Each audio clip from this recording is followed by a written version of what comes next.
Want to watch uncensored Naruto Lemon? Then head over to my Boosty using the link in the description.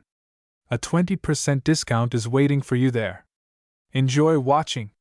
Description: who knew that meeting one of the Uzumaki could have such profoundly tragic consequences, changing your world and your perspective? Sadness, melancholy, bitterness, joy, light? What should I feel now? Which emotions to choose? I don't know. Start all over again? Easy. If only it were that simple. But when have difficulties ever stopped Uzumaki Naruto, who never loses heart? Never. Prologue. Meeting with Uzumaki. The fourth shinobi world war ended 2 years ago. Only a quarter of the shinobi from the entire global alliance survived. The war was horribly decimated. Warriors were desperately short. Many fought for freedom. Many formed their own gangs. Those who had long hid underground came to light. Naruto Uzumaki, a recognized war hero and a genius of his time, became captain of Konoha's AMBU. Only a few of the root survived, and Sai became their new leader. The foundation of the new world, by and large, was formed by genin and current students of the shinobi academies. Experienced warriors sacrificed their lives for the sake of peace.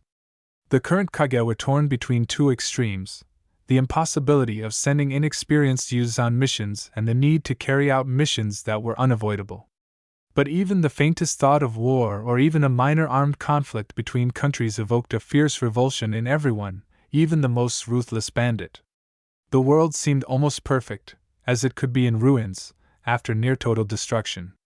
Jinchuriki became respected, orphans were cherished and nurtured, sincerely protecting and caring for them with all their might. Relations between shinobi from different villages became friendlier, and old grudges were more easily shed.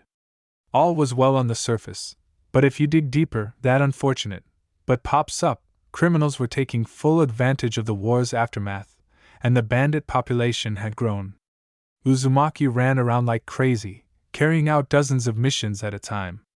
No one suspected that shadow clones could be used in such a way. The blonde man was the equivalent of 4 teams of genin and their mentor, 2 squads of chunin, or even a small platoon of jonin. The chakra expenditure was sufficient. Kurama even helped out occasionally. Uzumaki had long since grown accustomed to working himself to the bone. The workload was colossal, but what wouldn't he do for his home village? Moreover, the overbooked Jinchuriki had no time for introspection or grief over his beloved friends. Naruto decided not to accept the offered post of Hokage for now, leaving it to Tsunade. Perhaps only his position and Uzumaki's vitality kept her buoyant. The loss of her beloved student was hard for her. Even with his rejuvenation technique, Tsunade had aged considerably. Naruto, on the other hand, bore the pain of losing his close friends with fortitude, having his home village behind him. Sasuke died watching his back. Shikamaru and his team died during Obito's final attack, relaying the Alliance's plan of action through Ino, while Choji shielded them with his own body. The memorial plaque is filled with countless names. This time, the Toad Hermit had to chase a gang of thugs through several towns and villages. The missing Nin, all of them weak Chunin level, managed to successfully evade their pursuers, the notorious blonde, expertly covering their tracks and ravaging new settlements along the way. Naruto was already quite tired. Sometimes he couldn't shake the thought that they were using a forbidden technique. 15 of his clones had disappeared over the past 2 days. They had successfully completed their missions, but they had left Uzumaki not only with the knowledge of this, but also with extreme fatigue. Konoha's biggest slacker was quietly going berserk from exhaustion. He'd been working at this pace for about 6 months, terrible irritation, and the weight of information. To be able to send shadow clones over long distances, the seal had to be refined. Plus, creating them required a colossal expenditure of energy, incredible chakra control, and a ton of patience. Furthermore, they required an infusion of Kyuubi's chakra, otherwise the clone couldn't move more than 752 meters from the original. Naruto measured it. A peculiarity of these techniques was that the copies possessed their own senses, distinct from the real Uzumaki. Therefore, after each clone dissipated, the unfortunate blonde had to relearn the other's emotions. This was even more exhausting. And Kurama was completely asleep. Having finally located 4 of the 5 desired targets, Naruto quickly eliminated them and destroyed their corpses. Kurama's chakra had a stunning effect, leaving no trace of his opponent's memories. The last Nunkanin eluded him masterfully.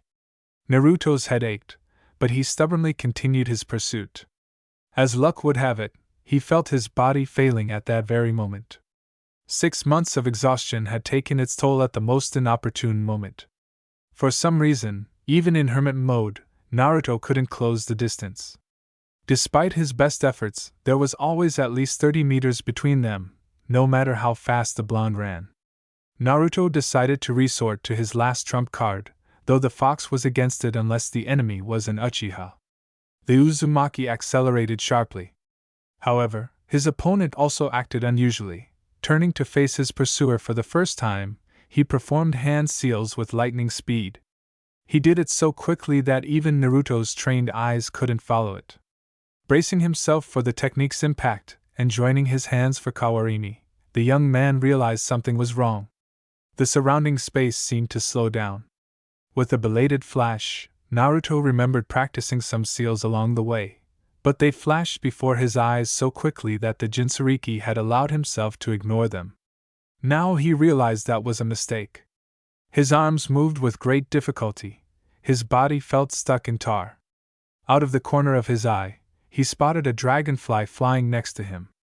In half a minute, the insect's wings had time to rise only once and lower halfway. A green leaf, snatched from a tree, froze in a static position as it glided. The enemy continued performing the seal. Behind him, the tree branches moved at the usual pace of the wind, meaning only the area around the Jinchuriki itself had changed. When Uzumaki felt himself freeze completely, as if an insect fused in solid amber, the enemy stopped and let out a cry of victory. A seal flashed briefly under Naruto's feet. Naruto examined it carefully. Dark blue clothes, dark green jonin vest.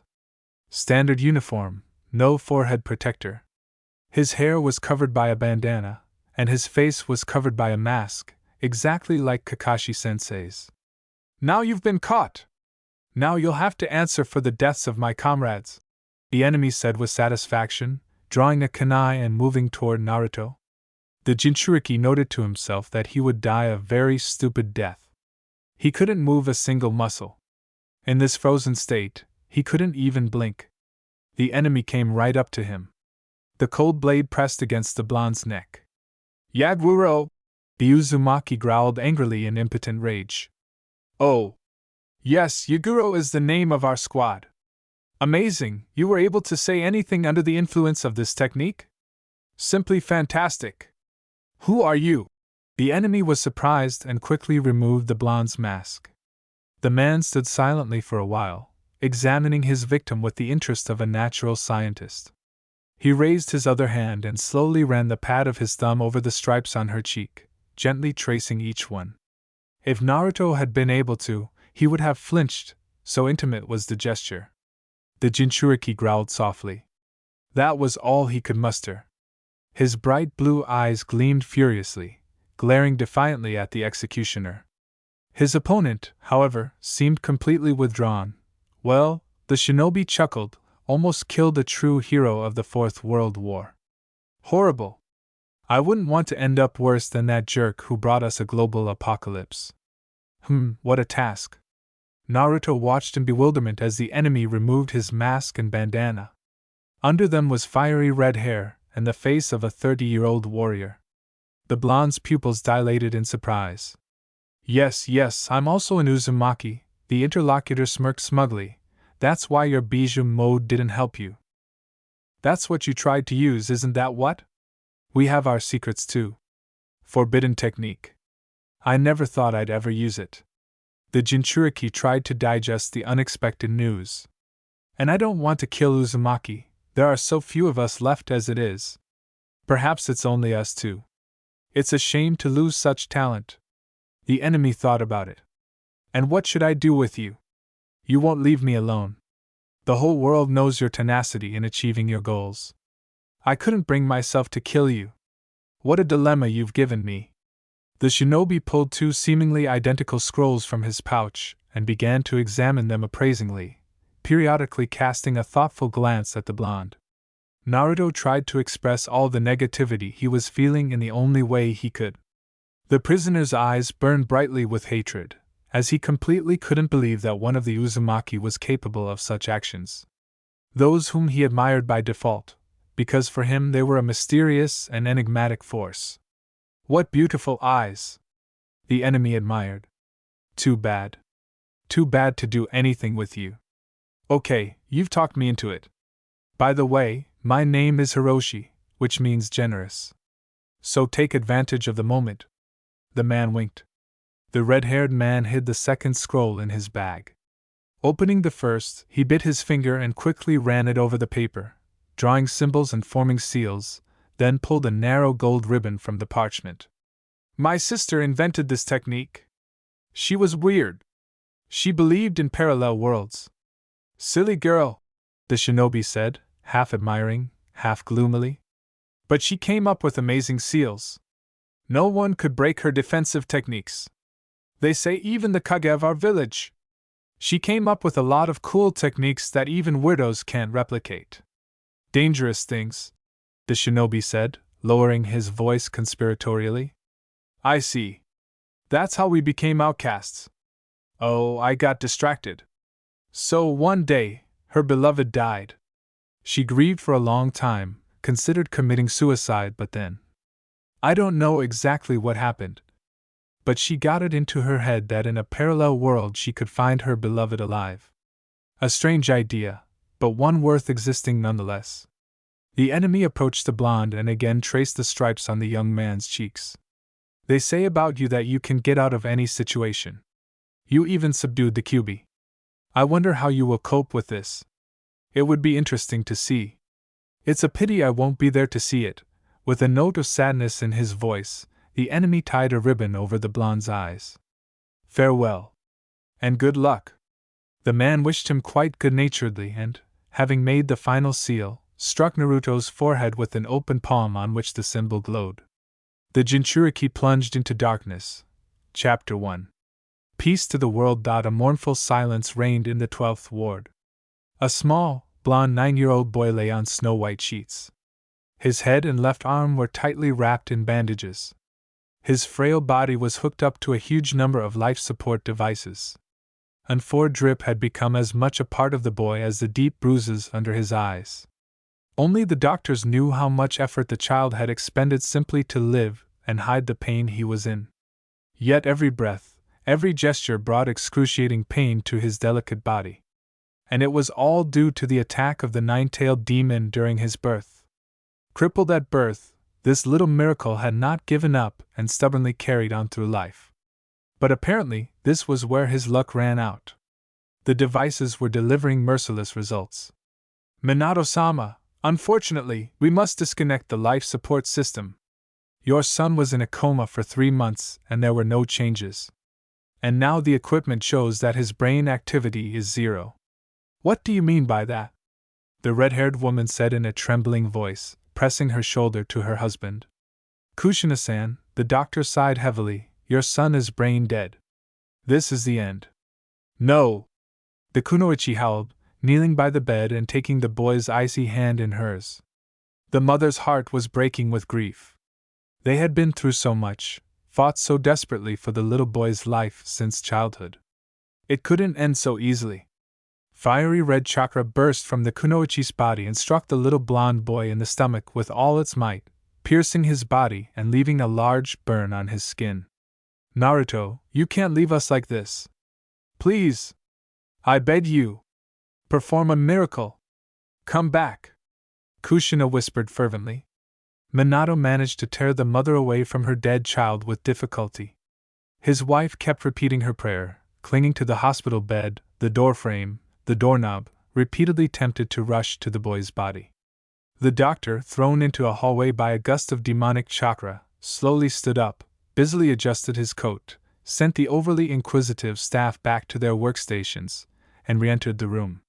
He methodically turned off all the equipment and removed the 4-needle.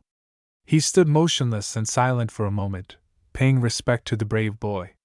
Well, this was his regular patient, who never gave up and always stubbornly moved forward, but fate had not given him a second chance. A sorrowful sigh escaped the gray-haired man. Not a miracle will help here, the doctor said sadly and left the room. Suddenly, a convulsive sigh shattered the silence. The silent patient scraped his fingers at the sheet, twitched, and burst into a hoarse cough. The blonde's body arched at an unnatural angle, seeming as if his spine would snap.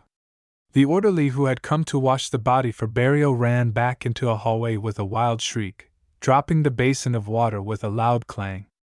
Kurama, what the hell is going on here? The teenager thrashed around on the floor, writhing in pain. Even his subconscious was racked by the brutal agony. Well, it looks like you're dead, the fox chuckled, looking around his new home with interest. This isn't funny, the blonde croaked through clenched jaws.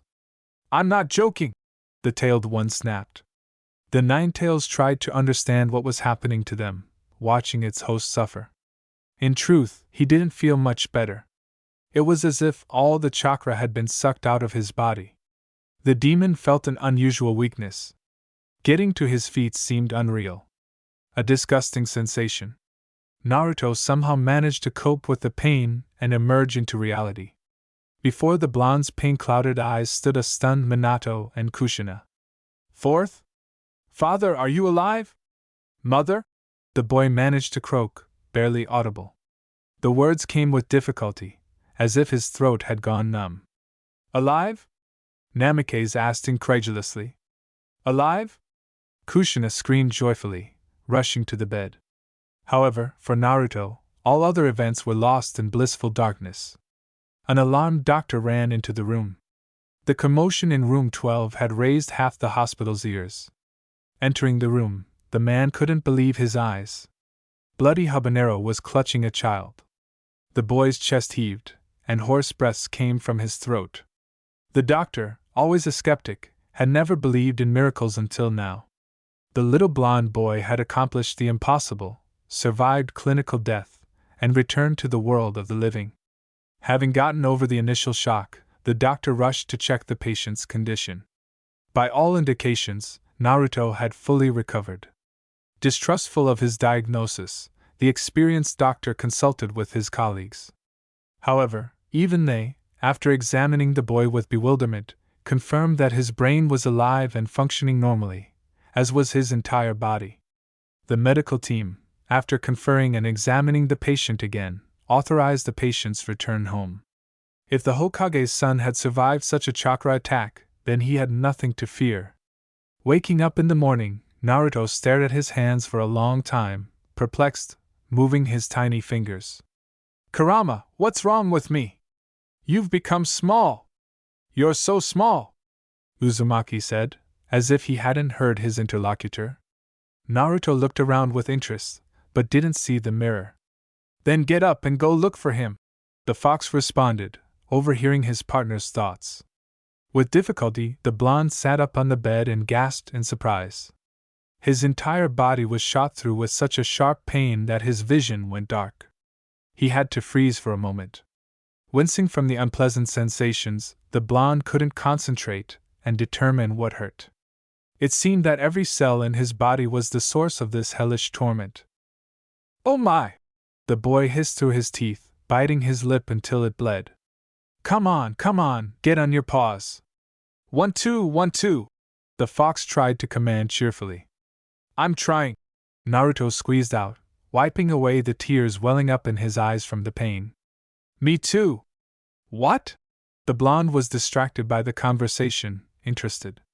Trying to get up on my paws. You won't believe it, it's barely happening. Why wouldn't I believe it? I have the same thing. Somehow controlling his own body, Naruto managed to get to his feet and, holding on to the wall, went out into the hallway. Giving in to intuition, he pushed the first door he came to and was right. It turned out to be a bathroom. Having hobbled to the mirror, almost falling 3 times on the way, because his legs were supporting his clumsy body with great difficulty, Naruto looked at his reflection and froze in shock. Kurama, are you seeing the same thing as me? the blonde asked incredulously. The fox let out some long and flowery curse. What is this? Not only are you short, but you're also a dwarf? The demon asked, hiccuping nervously. Apparently, there's something else here.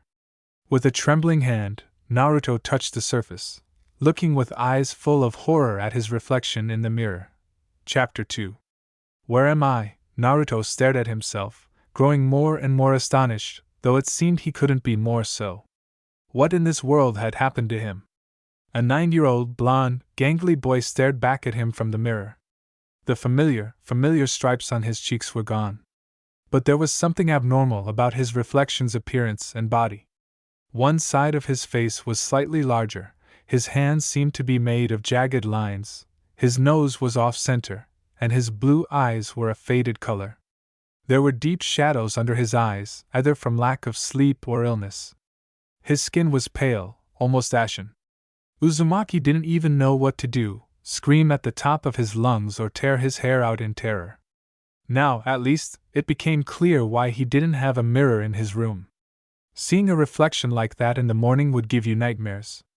He looked as if his body had been deformed. Naruto turned to his profile. Or flattened.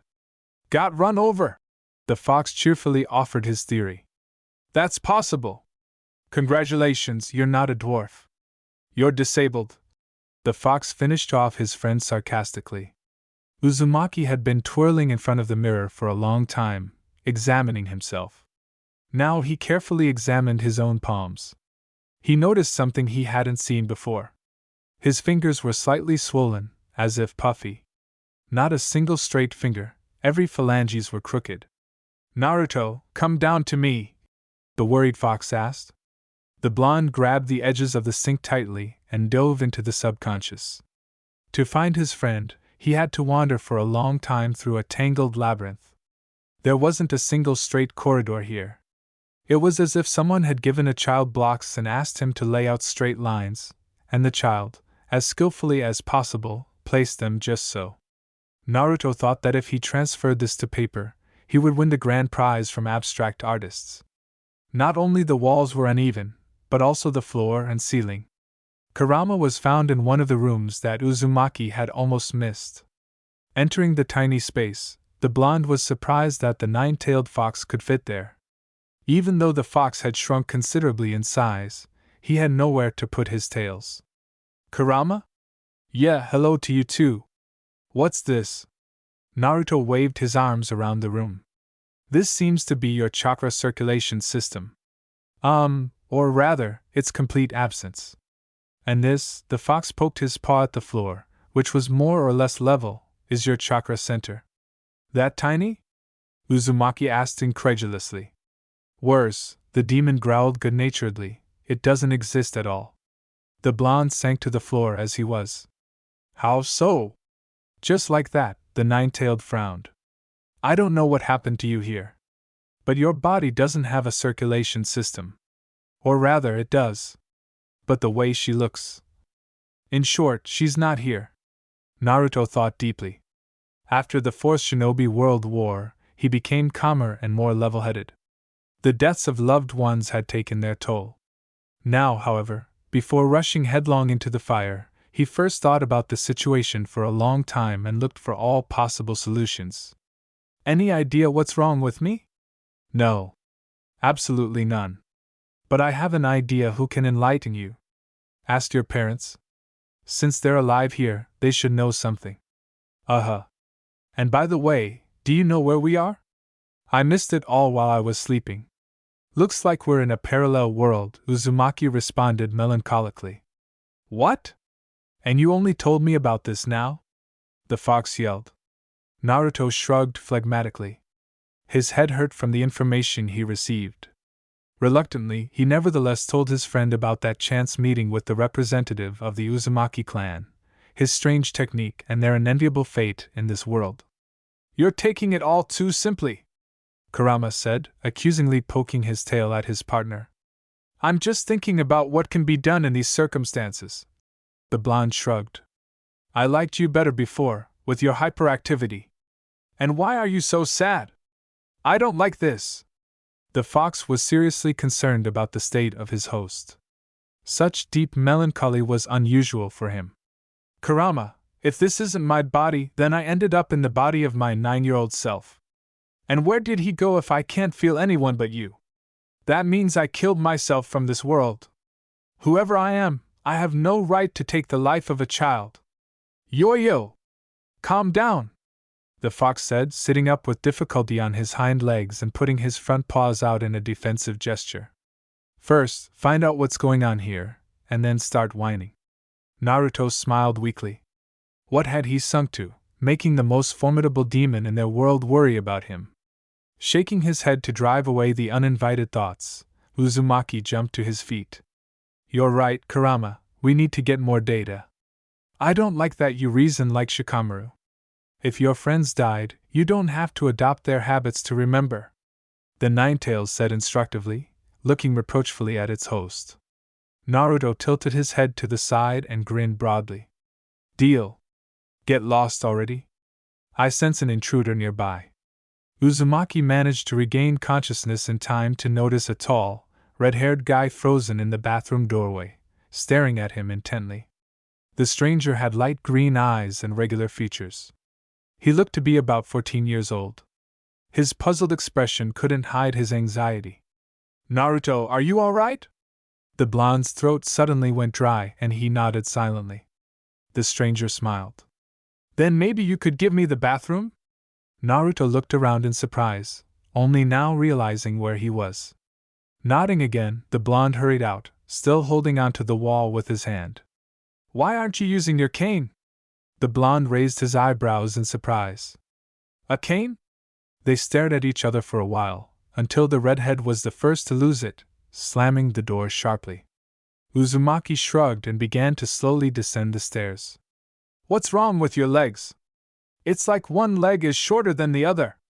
I think that's what you are, the fox replied gloomily. You need a wand now, don't you? Kyubi didn't let up, continuing to tease its host, hoping to anger him and vent his carefully suppressed emotions. The demon, without any prompting, sensed his friend's mounting nervous tension. Damn Kagaya! The blonde cursed, clutching the railing with his other hand. The stairs ended quickly. The heavenly smells of food led him further. Naruto swallowed hard. Despite his usual talkativeness, he had absolutely no desire to talk right now. With difficulty, Naruto hobbled to the table, carefully sat down on a chair, and began to watch the sovereign mistress of the kitchen. The red-haired fury darted between the stove, the cabinet, and the refrigerator, managing to chop a salad, stir something sizzling in several pans, and retrieve seasonings from the depths of the cabinet. The woman did all this simultaneously. Naruto watched these movements with a smile. His heart sang sweetly. Before him was his mother. Alive. In the flesh. What more could you dream of? Having awkwardly flipped a sausage, which immediately jumped out of the frying pan, Kushina tried to catch the fugitive. The sausage proved remarkably nimble and cunning. It landed on her hands and bounced toward the cabinet, then away from the door, but the poor kunoichi couldn't catch the restless product, which simply expertly bounced out of her hands. Furthermore, the wooden chopstick clutched in her right hand, forgotten in the heat of the chase, was getting in the way. A quiet chuckle suddenly echoed behind her. Bloody Habanero flinched in surprise, dropping her chopstick. The sausage landed with a thump on the floor. She hadn't heard that sound in so long. Her mind initially dismissed it as a hallucination. Spinning around, she saw her son sitting quietly in a chair, giggling into his fist. A small spark of life blazed in his faded blue eyes. Kushina was overcome with emotion. Naruto sniffed the air and tried to speak, but immediately clutched his throat, blinking his eyes in confusion. The blonde waved his hand and pointed toward the stove. Sniffing the air, the woman rushed to the burnt pancakes that lay black on the cast iron bottom. Grabbing another wooden spatula, she began to peel away the burnt remains. She hadn't seen her son smile in so long. Her lips trembled involuntarily, and the spatula slowly began to slip from her hands. Her vision blurred with unbidden tears. There was a rustling sound behind her, and small childish hands embraced her. Kushina couldn't bear it any longer and burst into tears, falling to her knees and opening her arms. She was afraid to move, knowing how much she disliked Naruto's touch. After all, any slightest contact with the boy's skin caused him terrible pain. That's why her child avoided people. The kunoichi even closed her eyes. Her heart skipped a beat and clenched with anticipation. Suddenly, the child's body pressed tightly against hers. Kushina carefully embraced her son and held him tenderly. What a joy it was to hold her child in her arms. Naruto quietly breathed. "Mom!" into Kushina's ear. "Ahem!" came from the hallway. "I hate to disturb the family idyll, but we're about to catch fire," the recent stranger commented, gently brushing away the black smoke with his hand. Bloody Habanero immediately rushed to clean up the mess she'd made. Uzumaki stepped away from his mother and, taking 2 steps back, pressed himself against the refrigerator. Then he thought for a moment and climbed back onto his chair. All this time, he hadn't taken his gaze off the stranger. "Taro, stop staring at your brother like he's the 8th wonder of the world," Kushina said sternly, without even turning around. The invisible duel between the brothers continued. The older boy studied the younger with interest. He could see the changes. He looked more confident now, no longer thoughtfully chewing his lower lip, and no longer winced with every gesture, although he couldn't completely hide the discomfort in his body. The corner of the blonde's mouth twitched with every movement, but he tried his best not to show the pain. Moreover, the red-haired boy was deeply uneasy with the boy's gaze. It looked too direct, too open, and too mature. "Where's Dad?" the young man asked, trying to distract himself. "He ran off to the residence this morning. They're having some important meeting there at the crack of dawn," the kunoichi dismissed. Once the local fire was extinguished and the burned-out area cleared away, it was time for breakfast. Kushina set the table quickly and expertly. Naruto marveled at how beautiful everything on the table looked and how quickly his mother handled the kitchen. Before the meal, Naruto tried to utter a wish for a bon appetit, which greatly surprised his relatives. The blonde had long since given up using his voice.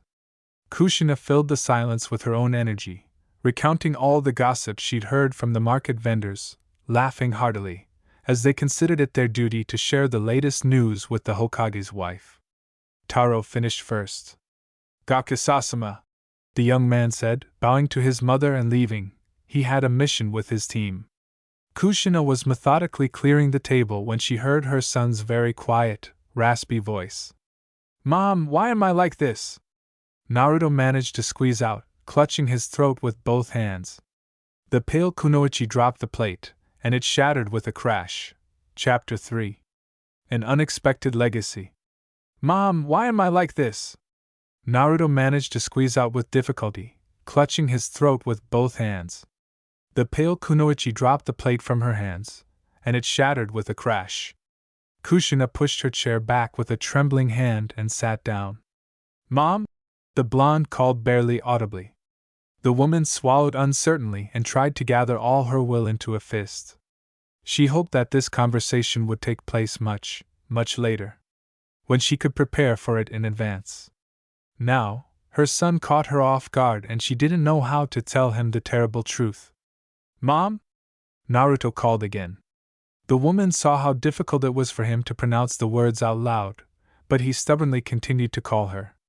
"It happened a little more than 9 years ago. That day you were born," the red-haired kunoichi began in a hoarse voice. "That day, the nine-tailed demon, Kyubi, broke free from its seal and attacked Konoha and us." Her son suddenly silenced her with a raised palm.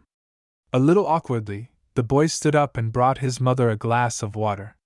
The woman was ready to burst into tears again at how kind, caring, and patient her child was. Clenching her fists tightly, Kushina forced herself to calm down. "9 years ago, when you were about to be born, a man in an orange spiral mask attacked the secret shrine where the birth took place. Because of him, Kyubi broke free. It nearly destroyed Konoha. But then Minato and I managed to seal it again. But at the end he... Her son pushed the glass of water forward again. Taking a large gulp, Kushina continued, her voice no longer trembling. The demon decided to take revenge on us. He waited until you were born and then broke every bone in your tiny body. But he did it in such a way that your life was not in danger, and your vital organs were not damaged. And with his chakra, he disrupted all existing chakra pathways in your tiny body. Konoha's finest medics worked on your body day and night. They restored everything they could. However, the infant's body suffered great damage, and the consequences were irreversible. A heavy silence fell over the kitchen. Naruto processed this information. Kurama remained shocked. He, of course, was also consumed by uncontrollable rage, but not to the same extent as to so blatantly abuse a newborn child.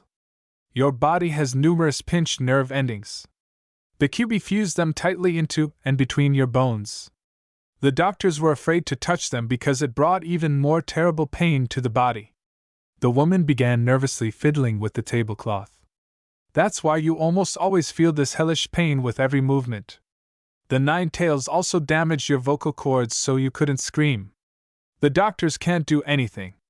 Naruto raised his eyebrows questioningly. You're invisible to sensors. They can't see you. You're like a dark spot without chakra, or like a void in space. This is a wonderful quality for a shinobi. The perfect invisible man. However, the doctors can't treat you either. They can't see what's going on under your skin. You're also opaque to them. That's why the doctors can't treat you. Now that's interesting. The blonde whistled silently. You grew up overcoming constant pain. We tried to look after you as best we could, but you rejected our help. And you stubbornly sought recognition as a shinobi. Although, with your chakra level, only with your father's protection did they agree to accept you into the Shinobi Academy. But you didn't give up. Stopping at nothing, you confidently moved forward. Naruto, Naruto everywhere! The fox chuckled. Despite the constant pain, you trained to the point of exhaustion. You spent many hours learning to throw kunai and shuriken. You tried to master chakra. You even started to succeed at climbing trees. Usually, someone was always watching over you. But not this time. The narrator's voice broke off convulsively. With great difficulty, the woman managed to regain control. A convulsive sigh echoed throughout the kitchen. The kunoichi was barely holding back the sobs that were escaping. You trained to climb trees. You so badly wanted to become a real shinobi, to be recognized. You managed to climb quite high. But you, such. Each word was interrupted by a ragged sigh. Kushina was finding it increasingly difficult to speak. Such a small reserve of chakra. And you fell. Fell from a great height. Hit your head hard. 3 months you lay in a coma. And then the doctors said you were brain dead. That you were dead. Tears were already streaming down his reddened cheeks. Naruto couldn't hold back a sigh of relief. He hadn't killed anyone. But he had a chance to be a joy to his parents. We couldn't protect you. It's only our fault. Kushina buried her face in her hands and burst into tears. She had finally revealed all her thoughts, stopped hiding her emotions and dumped all this horror on the little child. The bloody habanero lamented that she was a terrible mother. Naruto quietly stood up and approached his mother, gently stroking her fiery hair. This woman had fought so desperately for her son, put so much effort into him, suffered so much fear and despair.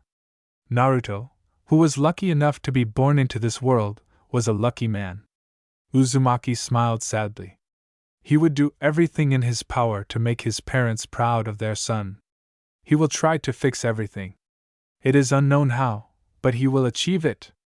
After waiting for his mother to calm down, Naruto quietly thanked Kushina for her revelation, kissed her on the cheek and went to his room. He needed to think about the current situation. Yeah, he was really in trouble. Naruto, get down here immediately. I need your help. The worried fox called. Uzumaki dove into his subconscious.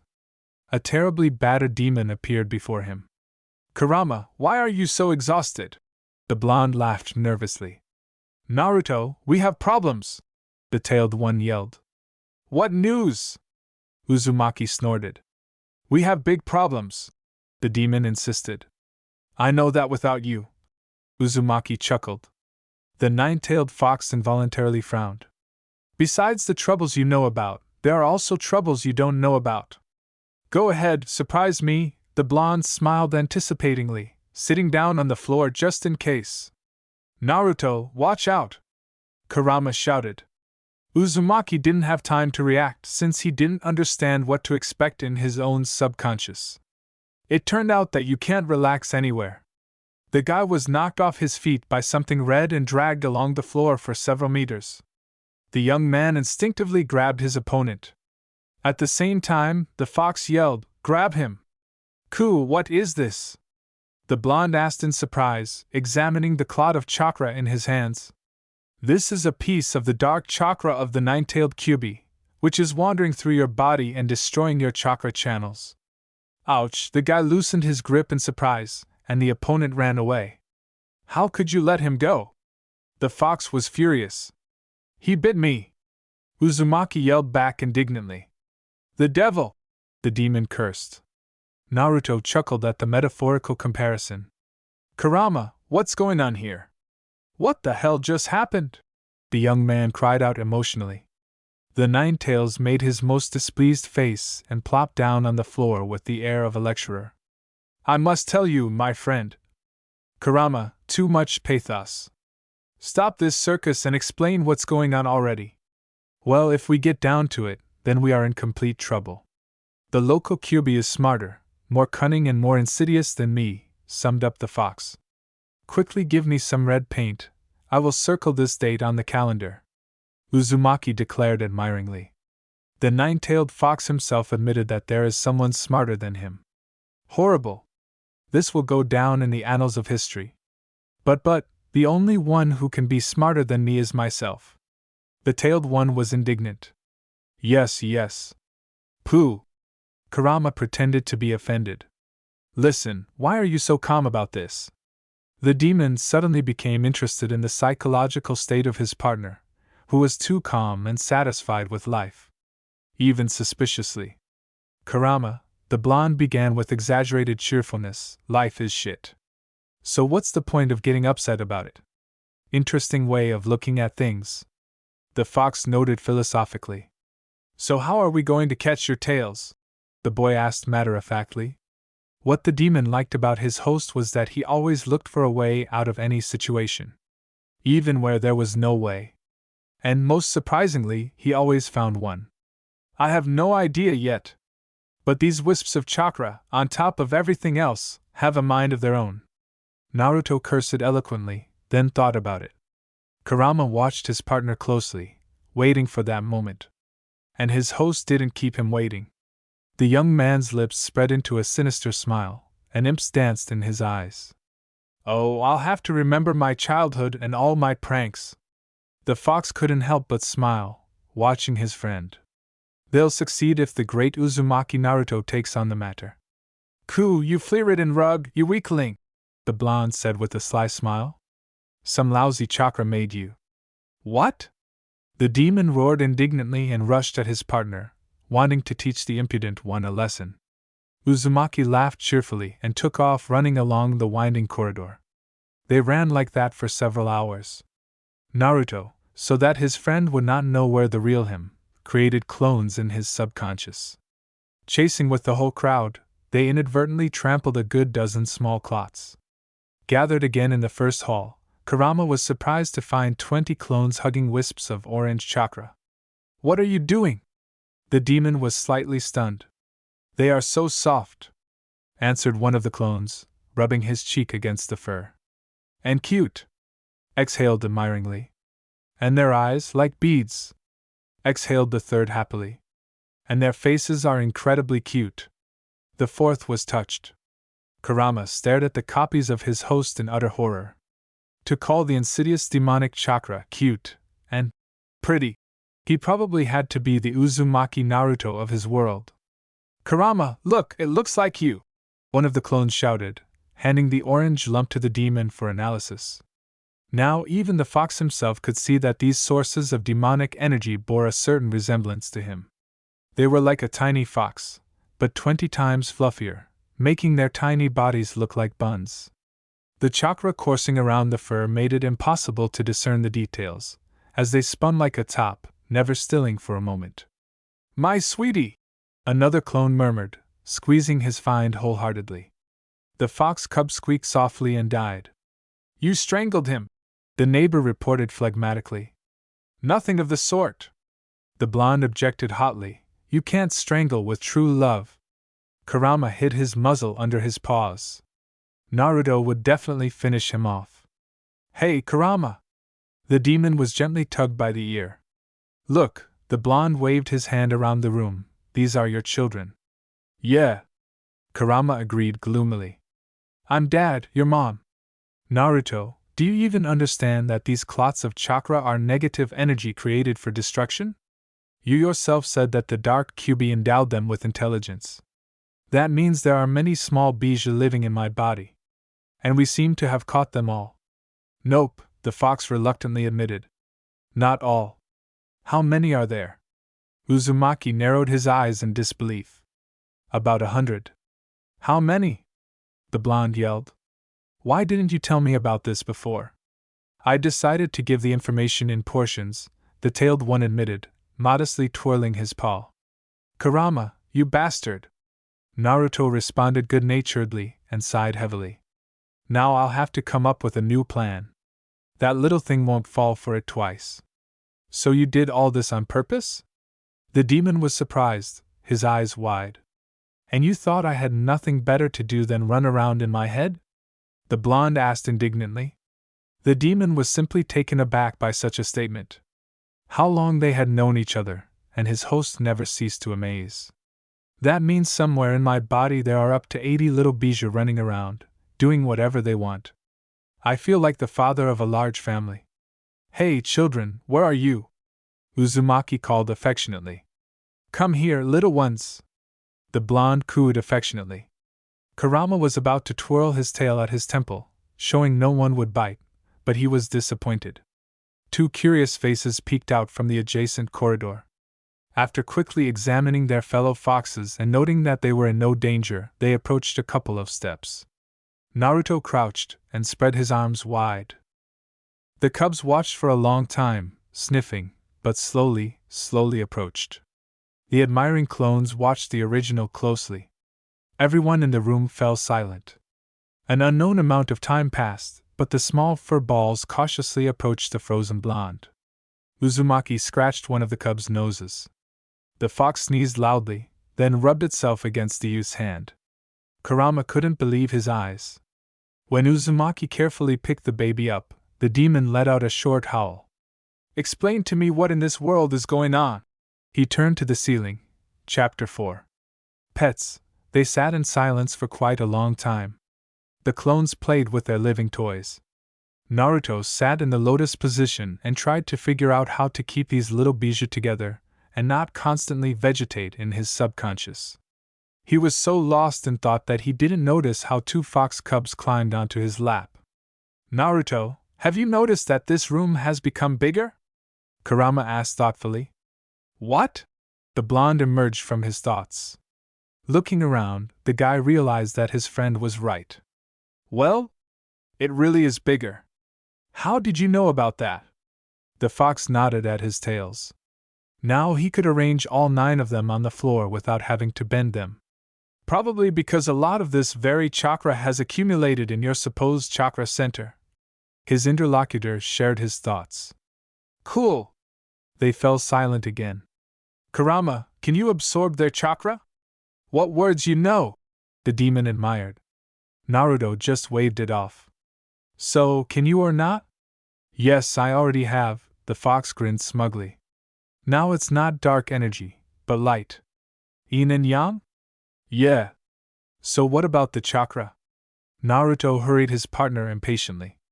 Their chakra is already mine. However, only the ones you picked up. And these? The guy pointed at the 2 on his lap. He scratched the neck of one of them so hard that he freaked out and fell on his back. And these 2? And those? A casual wave of his hand towards the corridor. Kurama turned his head. But he didn't notice that 3 new interested muzzles were watching them. These ones, no. So, we need to catch all 100. Any ideas? The demon immediately perked up. Not yet. For now, we'll just wait. Having run around and gotten tired, the fox cubs fell asleep in the arms of his clones. The blonde's eyes lit up with mischief. Kurama, get down! What? The demon was indignant. Why are you ordering me around here? The demon would have been indignant for a long time if he hadn't met his partner's gaze. Aha, he thought of something. The nine-tailed fox lay down majestically, spreading its tails to the sides. Naruto slowly crawled over to it and settled down under its warm side, not letting go of the cubs. His clones carefully placed their pets between the tails. When they placed the last fox cub, Uzumaki dispelled the technique. And then what? Kurama asked in a whisper. Let them get used to it. Stepping out into the corridor, Naruto created 40 clones and sent them out to scout. Luck was on his side, and his copies managed to catch another 60 fox cubs. They also squeezed them unconscious and surrounded the demon with them. The fox tried to show his confusion at his partner's actions on his face, but the other offered no explanation. Kurama, I'm counting on you. Naruto saluted his partner and emerged from his subconscious. Looking around, the blonde realized it was morning again. This time, he decided to inspect his room. The room was clean and tidy. The walls were a warm yellow. The floor was covered with a fluffy light beige carpet. In addition to the bed and closet, there was a huge bookcase filled with books. Uzumaki stood up and ran his fingers along the spines. Most of it was filled with medical textbooks. The huge oak table was covered with scrolls describing basic training and books on the history of the shinobi world. Only then did Naruto notice the large red fox sitting on a chair in the corner of the room. No photographs, no trinkets. Warm and cozy, but nothing indicated the character of its occupant. I never wanted to be a doctor, Naruto joked. Opening the closet, the young man decided to change out of his pajamas for casual clothes. And then he was disappointed. While all the pajamas and even his dressing gown were brightly colored, often with orange accents, his favorite color, his casual clothes were distinguished by gray and dark shades. What can you do? Uzumaki chuckled, grabbing his sweatpants and t-shirt. After changing, he headed to the bathroom, when he noticed a cane by the door. He stared at it for a long moment, then hesitantly picked it up and tried to take a few experimental steps. It really was more comfortable to walk this way. He didn't have to hold on to the walls. However, it felt so unusual. Naruto frowned and returned it to its place. He'd rather hold on to the walls. After washing up, he went downstairs.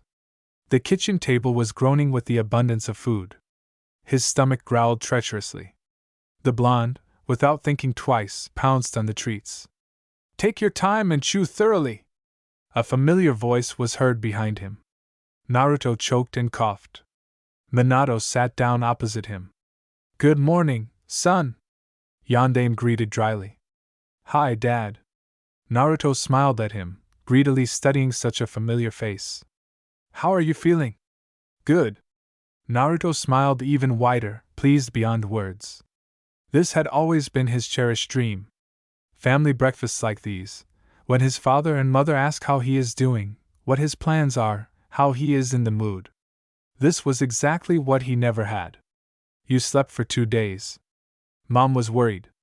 Minato's voice sounded even, without any emotion. He carefully watched his son, studying him. What? 2 days? The boy was surprised. Oh. Mom said that you had a serious conversation. Uh-huh. Naruto looked down slightly. Something he began to feel insecure in his father's presence. The conversation with the yandame was going completely differently than he had imagined. And what about you? The yandame narrowed his eyes slightly, waiting for an answer. Naruto nibbled on a stuffed pancake for a while, not really tasting it. Then he decided he shouldn't remain silent. I still want to become a shinobi, the boy said confidently, looking his father straight in the eyes. The man leaned back in his chair and thought. And you haven't changed your mind after what happened? His light eyebrows drew together. No, Naruto said firmly. And why should I change my mind? You're too weak, his father said wearily, his shoulders drooping. His blue eyes drooped. Uzumaki was slightly confused. He couldn't understand how this man felt about him. I will become stronger, Naruto vowed. I swear! Minato sighed heavily and looked at his son sadly. A fire blazed in his dull eyes, and the boy's entire demeanor betrayed his stern determination. The man was always amazed by this ability of his child, to push through, even when no one believed in him anymore. Okay, you'll start attending classes at the academy again on Monday. The blonde sighed heavily. Only Naruto. What? The child perked up, his whole body tensing up. Be careful. I don't want. Minato's voice broke off. He looked away and began to stare too closely at something on the wall. However, Naruto noticed how he bit his lip painfully. So he was worried after all. Uzumaki considered a couple of options, then jumped up from his seat, hobbled awkwardly over to the blonde, and hugged him tightly. Minato flinched in surprise. He raised his hand and was about to place it on the blonde's head, but stopped himself in time. He knew any touch brought his child pain, so he found the strength to restrain himself. Naruto smiled happily and took a step back. I'll go practice, the boy said trustingly. Minato jerked forward. But, Dad, don't worry. I'll just be throwing kunai for now. Nothing more. Naruto held out his hands, seeing the undisguised anxiety in the blue eyes opposite him. Good. Minato wearily buried his face in his hands. What on earth was wrong with him? Why did he feel like his son had changed so much? And what was making the village Hokage tense up around his offspring? I'm already tired, and it's only morning. I need to take a vacation, the man said heavily, smiling as he looked around the table. At least our sweetheart spoils us with our favorite dishes. Chapter 5. Determination. Naruto stubbornly threw kunai at the target, but they stubbornly refused to even get close. The blonde was already sweating from chasing the scattered weapons, but he didn't stop for a break. Someone appeared from behind. Uzumaki frowned in displeasure. He didn't like it when his training was so rudely interrupted, especially when he was failing. Naruto! What? He said indignantly, turning to the uninvited guest. Minato, surprised by such an inhospitable reception, recoiled. The boy, recognizing his father, immediately broke into a satisfied smile and for some reason hid the remaining kunai behind his back. And how are you doing? The yondaime asked curiously, puzzled by why his son was hiding the weapon from him. 10 out of 10. The boy grinned strangely. Hits? Minato was so surprised that he almost forgot why he had come here in the first place. Misses. Naruto laughed. The yondaime was taken aback by this answer, but quickly pulled himself together. It was clear that his failures had upset him, but he was in no hurry to give up. Son! Yes? The blonde immediately perked up. The yondaime noted with satisfaction that his child looked quite cheerful and happy with life after the hospital. Although it seemed like he had nothing to be happy about. Your voice. You're talking. What? Your voice. Minato pointed to his throat. Only then did the Uzumaki realize what they were talking about. Voice? Naruto asked again, touching his throat. Indeed, he somehow hadn't paid attention, but it had hurt him to speak before. Although now he still wheezed loudly, as if he had a cold, but now he didn't have to squeeze his throat to squeeze out at least some sounds. You can talk now. Really? Don't you want to tell me anything? Naruto laughed nervously. Oh, sorry, Dad, I urgently need to go to my room. Hey! Shouted Minato, at the quickly retreating back of the boy. And what just happened? His son not only started talking, but also began to move without a cane, clumsily of course, and mainly seeking support from the walls or railings, but independently. Did I really miss such changes in my son? Yeah, and this is the famous yellow lightning. No observation. Shame and disgrace. The yondaime grieved a little more and went to the residence. Flying into his room and quickly slamming the door, Naruto leaned tiredly against it and slid to the floor. Kurama, did you really succeed? Silence answered. The boy was forced to dive into the subconscious. Kurama shamelessly dozed, lying on his back. The fox cubs occupied him from all sides.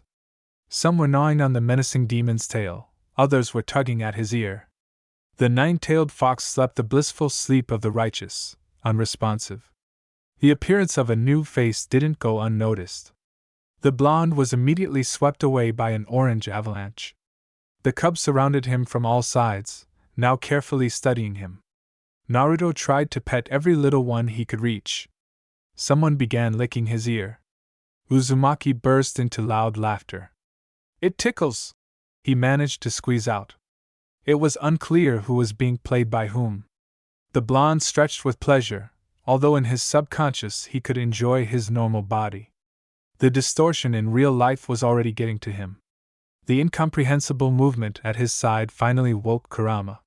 He lazily opened one eye, assessed the situation, and decided to continue feigning sleep. I know you're already awake, the blonde stated flatly, sitting with his back to him. And how do you know that if you don't even turn to face me? The fox asked sullenly, yawning widely. Working with natural energy can teach you a lot. Naruto slightly turned his head towards his interlocutor and winked. What are you doing? Why did you wake me up? The demon slowly stretched and sat up. My voice. I can talk normally now. Naruto cried out joyfully. Oh. That. Well, right. I patched something up here. Now, with at least some chakra, it's not that difficult. What about the rest of his body? Can anything be done with it? That's more difficult. If these were open wounds, then I might have managed. But here. You see, it's not just the fractures that didn't heal properly. The dark Kyuubi fused the boy's nerve endings, that is, yours, into the bones. I have no idea how he did it. I already told you he was smarter. Naruto just rolled his eyes at this statement. I don't know how to get them out of there. What about my chakra channels? I'm working on it. They'll probably start working more or less normally soon, since all the little ones have already gathered around me. That's good news. Don't rejoice too soon. What's wrong? Your chakra channels are so narrow that you can't even perform the simplest technique. How bad is it? The blonde frowned. Well, I doubt you'll have enough strength even for a simple kawarimi. Oh. That's not fair. Don't whine. Big deal, I'll have to master my chakra all over again. The fox tiredly fell onto his side, almost crushing two slow-witted little ones. As soon as the demon froze, about 20 orange lumps jumped on him. So what do you suggest I do? Go and think carefully. Maybe you'll come up with something. And I'm going to sleep. Naruto was thrown out of his subconscious. He pulled out a couple of books on medical techniques and opened them at random. The first one talked about regeneration and how to help a wound heal properly, and the second book talked about fractures. The blonde chuckled smugly. I have an idea. However, to implement it, he had to comb through the entire house. Upstairs there was his parents' bedroom, a bathroom, a toilet, his own room, and two more currently locked. Another bedroom turned out to be a spare. There was no belongings there. On the ground floor there was a spacious, bright living room, a kitchen, his father's study, a pantry for food, and a workshop. The last one was what he needed. Having taken everything he needed, Naruto went up to his room and began looking in the desk drawers. Soon he found a bulging wallet in the shape of a frog. Ah, nostalgia! Naruto said joyfully, pressing his cheek to the green fabric of his find. There was no one in the house, there was no one to ask. And he still needed to buy a first aid kit. Oh, by the way. Intuitively, Uzumaki looked in the bottom drawer of the table and found a large first aid kit there. What wasn't there? Hey! Kurama! Wake up! What are you yelling about? The fox was indignant. Look at my rich collection of medicines. And I have a lot of painkillers here, the blonde said joyfully. So you want to throw up pills so you don't feel constant pain? Weakling. No. I've somehow gotten used to the pain.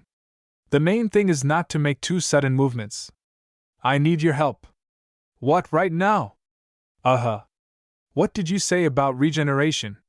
Can you treat me? I can, but I don't have much chakra in reserve. Maybe something small. It's good. Then get ready. For what? The fox suddenly became alarmed. A bad feeling was growing under his fur. Let's go! Naruto twisted a tourniquet out of his t-shirt and stuffed it into his mouth to muffle his scream. Chapter 6. Readiness number 1. A stifled cry of pain was barely muffled by the gag made of a twisted t-shirt when a hammer came down with all its force on the tender little finger. Tears sprang to his eyes. Kurama howled in his subconscious and burst into a long stream of flowery curses. Naruto, what the hell? Couldn't you have warned me? I warned you. The boy whined, squeezing his hand tightly and rocking slightly back and forth, lulling the injured limb. Is that what you call a warning? Because of you, all the brats ran away again. The demon growled angrily, annoyed at its foolish host. Ow, that hurt. Of course it hurts. You idiot, didn't you know that if you hit your finger with a hammer, the pain will be just hellish? The tailed beast quipped. No, I wasn't talking about the finger. The ribs and the other hand. Naruto groaned. What's wrong with her? The fox was surprised. My right side and shoulder are tearing apart from hellish pain due to the sudden movement. Naruto muttered, wiping away his tears. Kurama swore again at length. Sorry! I forgot that your body is constantly in pain. You never complained. And you never whined even once. What's there to complain and whine about? Men endure pain in silence, the blonde responded proudly. The fox only chuckled, going to inspect the damage. While I'm static, there is no pain, but as soon as I start moving, it appears. With sudden movements, even my vision goes dark from the pain. It's just that lately I've been so busy that I simply haven't had time to react to it. And there's a ton of information to think about too, Naruto explained dryly. Aha! Exactly! How could I forget? While Uzumaki Naruto is thinking, his brain is not able to process other information. For example, how his body got injured. The tailed one couldn't resist making a jab. Oh, stop being sarcastic. Go on, treat it. Naruto, seriously, are you planning on breaking every bone in your body yourself? I'm asking this purely as a precaution. I need to be mentally prepared for this. Do you know how weak my psyche is? The fox began to complain. The blonde couldn't help but burst out laughing. Kurama rarely had such whiny and pitiful notes in his voice. No. You can only do that with your arms. And maybe your nose. But what about your legs and body? Your legs are a complete disaster. One leg is shorter than the other. You have to stretch it. But how do you do that? I have no idea, the shocked fox exclaimed, slightly stunned by his partner's plans. Kurama, I haven't finished with your little finger yet, the blonde hissed ominously. Damn, homegrown masochist. Wait a minute, the demon begged, bracing himself. Ready? Come on. The hammer came down a second time, breaking the middle phalanx. Naruto howled again. The echo of the scream echoed through his subconscious. The brats came running back. What are you doing to us? The fox remarked philosophically. Kurama, now I just wait. Put a splint on it. What? Did I tell you that you were a fool? No? Well, you are a fool. First, read all the information in the book about fractures, and then start crippling yourself. The demon's words oozed with venom and sarcasm. And I thought you just needed to bandage it. And I don't think you thought at all, the fox yelled. The blonde shook his head in bewilderment, forgetting even about the pain in his hand. The fox's roar drowned out all sounds, leaving only the ringing in his ears. Well, Kurama, explain, the boy begged. When there are fractures, the bones are first put back in place, and then they put on a splint. And now you need to eat a lot of calcium. Fix your little finger in a splint. How so? My onion-like grief! Fix your little finger between two boards. And where will I find them? And who will think first and then act? Kurama, Naruto said pitifully. Find something hard and fix your little finger between them. Then you put on a strong bandage and wait for everything to heal. And what can I use here? Anything. Pencils, rulers. Give me the third phalanx too, Naruto exclaimed enthusiastically. Stop! The fox yelled, stunning his partner. What? The blonde was confused and at a loss. Until you study all the possible information on fractures and how to use splints, I won't even think about treating you, the demon stated categorically. Okay, the boy agreed, upset. It feels like your brain has shrunk along with your body. Why is that? Naruto was indignant. Like a cabbage, Kurama mimicked. By the way, fractures are usually fixed with plaster. Where can I get it? And they do that in the hospital. The fox snorted. I didn't want to involve strangers in this. How am I going to explain to them why my enhanced regeneration suddenly started working? Well, you can use your brain whenever you want. Naruto pouted, offended. Your brain is designed in a very strange way. They're working at full capacity here, but they're not working at all, the demon remarked philosophically. Kurama, I'll scrape some wool out of you and make myself some mittens, Naruto warned angrily. The Nine-Tails thought for a moment, then burst into laughter. Naruto winced in displeasure from the ringing in his head, and the demon still couldn't calm down. Hick! Ha ha ha hee hee! And why do you need mittens in the summer? Ha ha ha! While he was arguing with his partner, Naruto managed to whip up some splints for his little finger and securely fasten the bandage. Then he looked skeptically at his creation and came to a disappointing conclusion. Kurama, you're right, the boy sighed mournfully. The fox suddenly calmed down in surprise. And in what way? You should have prepared in advance. The blonde sighed even more mournfully. The demon didn't even comment on this remark, which in itself was a great achievement. You can prepare splints out of wood in advance. You need to gouge a recess in the wood. Place your broken finger there. The wood will dry, tighten, and will hold the broken part firmly. And in general, for reliability, the splint is firmly fixed on healthy areas. Kurama, how do you know so much?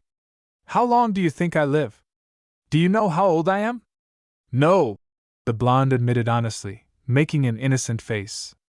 Kurama hid his face under his paws. His host would finish him off someday. Naruto, you're ruining my entire perception of the world, the fox howled, barely audible from under his paws. Kurama, I can hardly hear you. And you just needed to communicate with people more often, his partner answered cheerfully.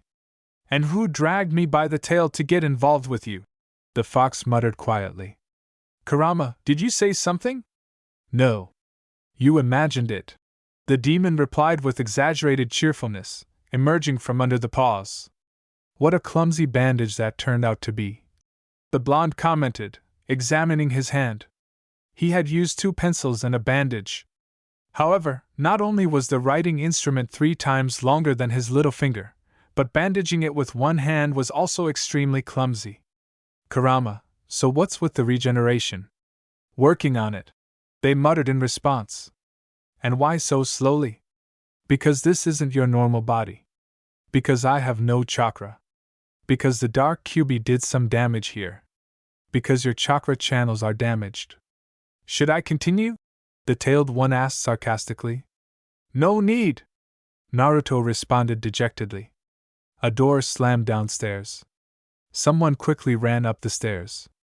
The door to the blonde's room swung open and another stranger appeared on the threshold. He looked to be about 12 years old.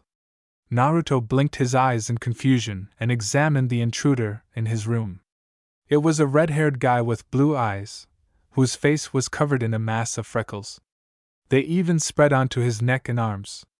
He was dressed in blue loose shorts and an orange sleeveless t-shirt. The boys stared at each other for a long time. A strange tension was growing in the room. Find out more, hello, Naruto said quietly, deciding that he had to say something, otherwise it would be somehow impolite. The red-haired guest somehow twisted everything, as if he had chewed a lemon.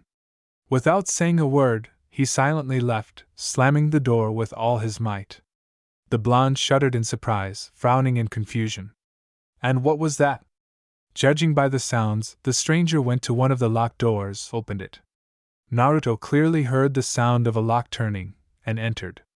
If you think about it logically, then this is my brother? Naruto voiced his thoughts half questioningly, half affirmatively, thoughtfully examining the homemade splint on his little finger.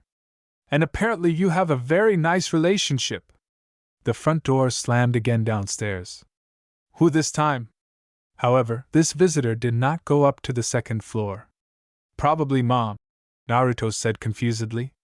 He stood up awkwardly, sat down at the table and began slowly sorting through the scrolls, running his eyes over them. I wonder how I'm doing in school here. You seem to be trying your hardest. Kurama, imagine what if I turn out to be the best student in the class. The fox burst into loud laughter. No, that's impossible. However, the demon's laughter cut off too abruptly. But still?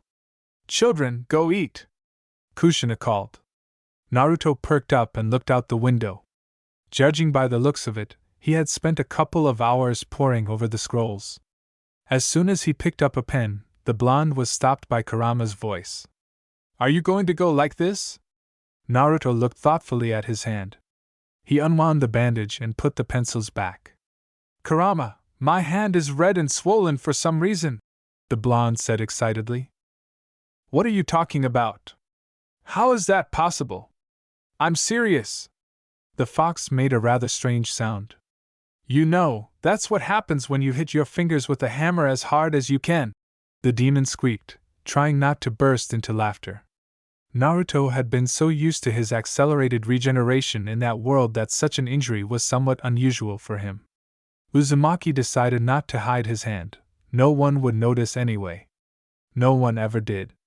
The boy was so used to no one caring unless he was mortally wounded that he didn't think it could be any different. Sitting down at the dinner table, Naruto watched with affection as Kushina fluttered around the kitchen, filling the space before them with the food of the gods. Everything his mother had prepared seemed incredibly delicious to the boy.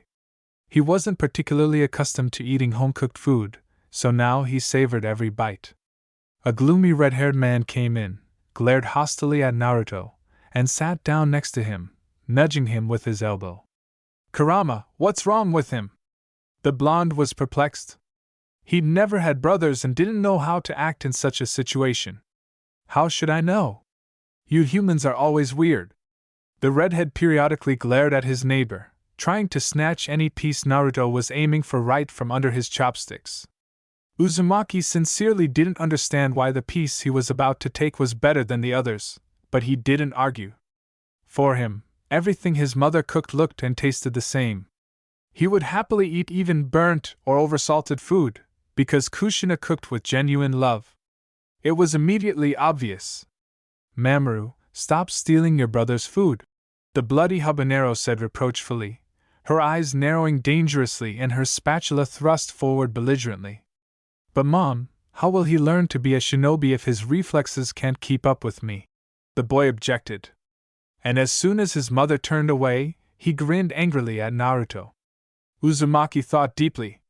Maybe this is how it should be in families. The redhead didn't like being ignored, and reaching for something at the very edge of the table, he knocked over a glass of compote right into the blonde's plate. Mom, Naruto spilled the compote. Mamoru immediately spoke up. What? The hostess turned around, frowning. The blonde looked at his neighbor in shock and digested the information.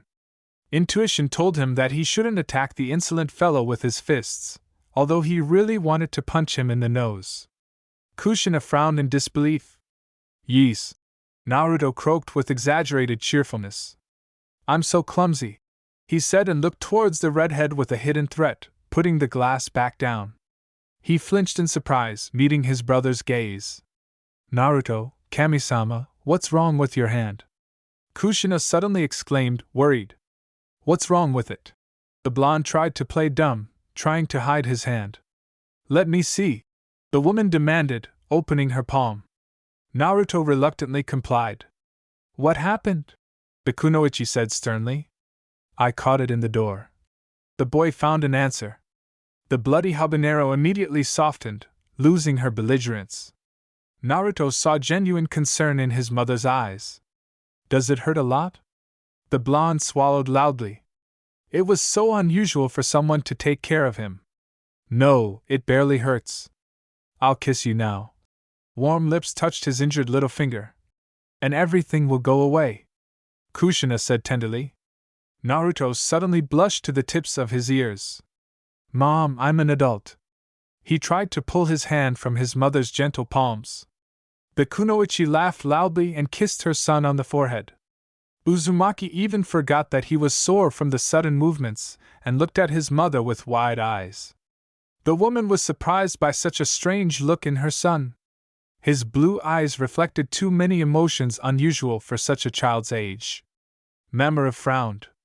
He didn't like that all of his mother's attention was going to her youngest son. Mom, where's Taro? He decided to distract Kushina. He's gone on a mission with a squad of ANBU. He'll be back in a few days. Isn't it too early for him to join ANBU? Naruto asked matter-of-factly, mulling over the information. As the captain of this unit, he knew perfectly well that they didn't take shinobi at that age, unless you were a genius like Uchiha Itachi. Son, do you think that 17 is too early to join ANBU? Kushina asked cheerfully. Naruto blushed again. Caught again, idiot. I am always happy to support my host in the process of self-abasement. Kurama's joyful voice rang out. Naruto, why are you being so weird?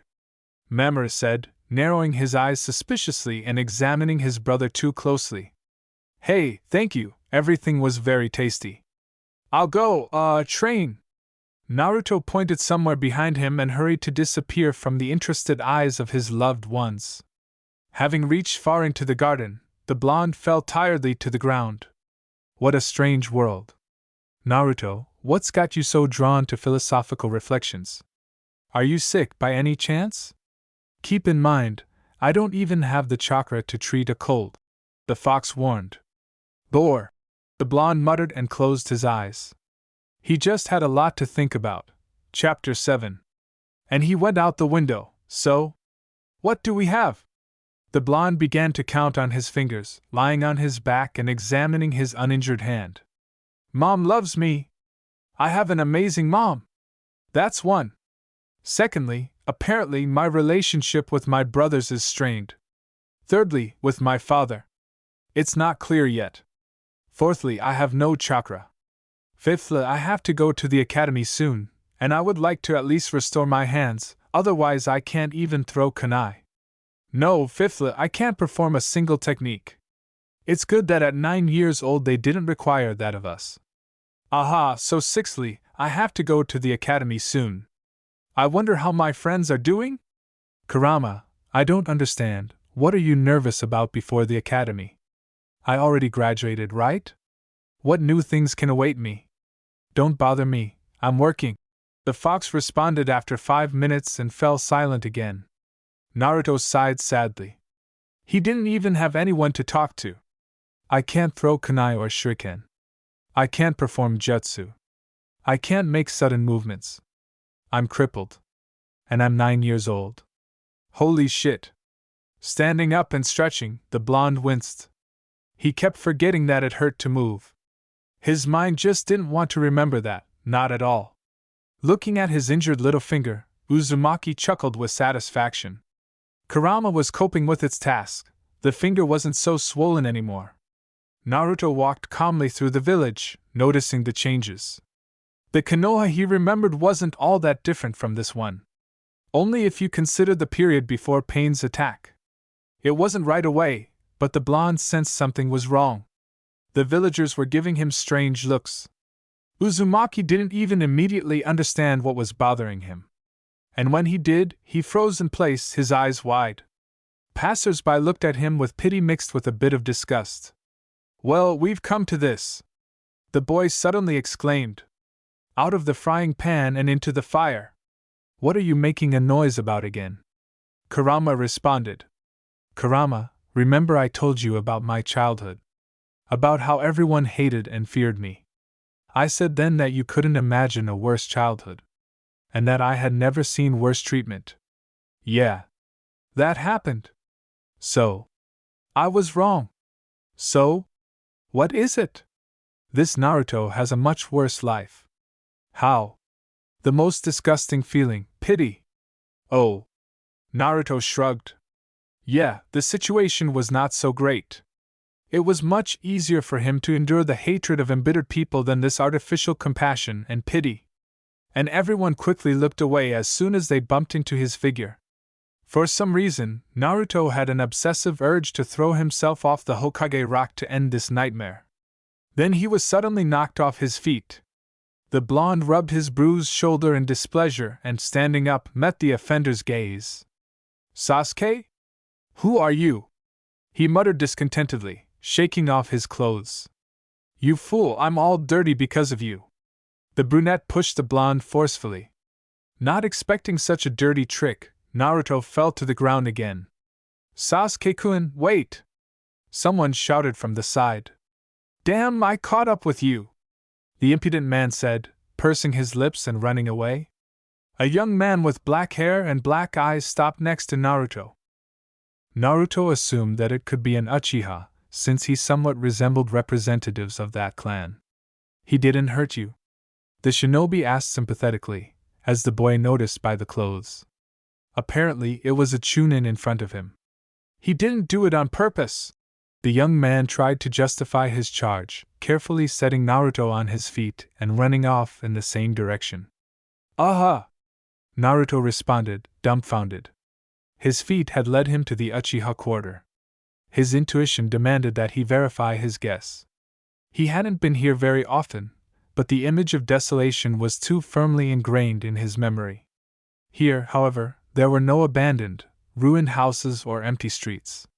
People with the Uchiha emblem on their backs scurried about everywhere. Children laughed joyfully. Flower beds were vibrant everywhere. Uzumaki walked to the wall of the house and slowly slid to the ground. Are you feeling unwell? A familiar voice sounded in his ear. Naruto raised his head and shuddered, meeting cold, black eyes. Ida! His consciousness faded. His frail body had endured too many impressions and sensations for one day. Naruto was slowly coming to his senses. There was a ringing in his ears. His head was splitting terribly. How could he know my name? Someone was saying. We've never met face to face before. What was he doing in the Uchiha district? Minato responded, puzzled. Naruto recognized the voices of his father and Itachi. They were definitely talking about him. The blonde decided to continue pretending in order to hear what the adults were talking about. I don't know. But apparently he felt bad. He was sitting on the ground near the house. And when I asked how he was feeling, he said Ida, and lost consciousness. Maybe that wasn't his name. But actually, Naruto has been a little strange since the hospital. Apparently, clinical death takes its toll on anyone. Possibly. What about your little brother?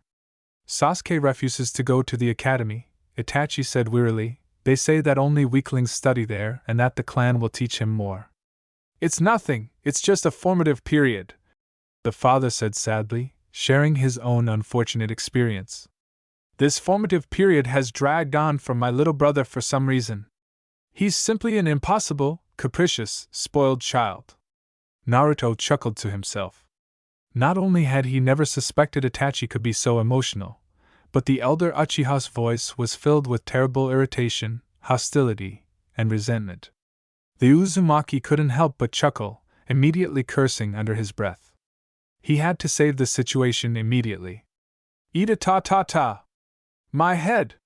Grabbing the top of his fair head, the boy sat up straight and opened his eyes. He had to adjust to the light a little, even though it was dim. Hello? Naruto greeted, examining his interlocutors with interest. See, I told you so! Minato whispered to Itachi. The brunette shrugged in response. Uzumaki rubbed his eyes and looked more closely. The Uchiha was wearing a Chunin uniform. And the shinobi's gaze was softer, more lively. He didn't look like an emotionless machine. Isn't he a genius here? the blonde asked his partner. Anything is possible. Naruto, lie back down. You need complete rest, his father said sternly. Why all of a sudden? I feel great. So I'm not going to lie around, the boy boldly objected, looking the man in the eye defiantly. You passed out in the Uchiha quarters. That state of mind is not normal, Minato retorted harshly. And what were you doing there anyway? I was just walking and accidentally wandered in there. Uzumaki snorted resentfully. He didn't like the yandere lecturing him at all. Besides, he was being scolded for no apparent reason. Was the Uchiha quarters really a forbidden territory? If that's true, then why wasn't he stopped before he got there? Such careless behavior from the yandere's son is tarnishing the Hokage's reputation. Naruto-kun, you should have thought of this. Naruto choked with indignation.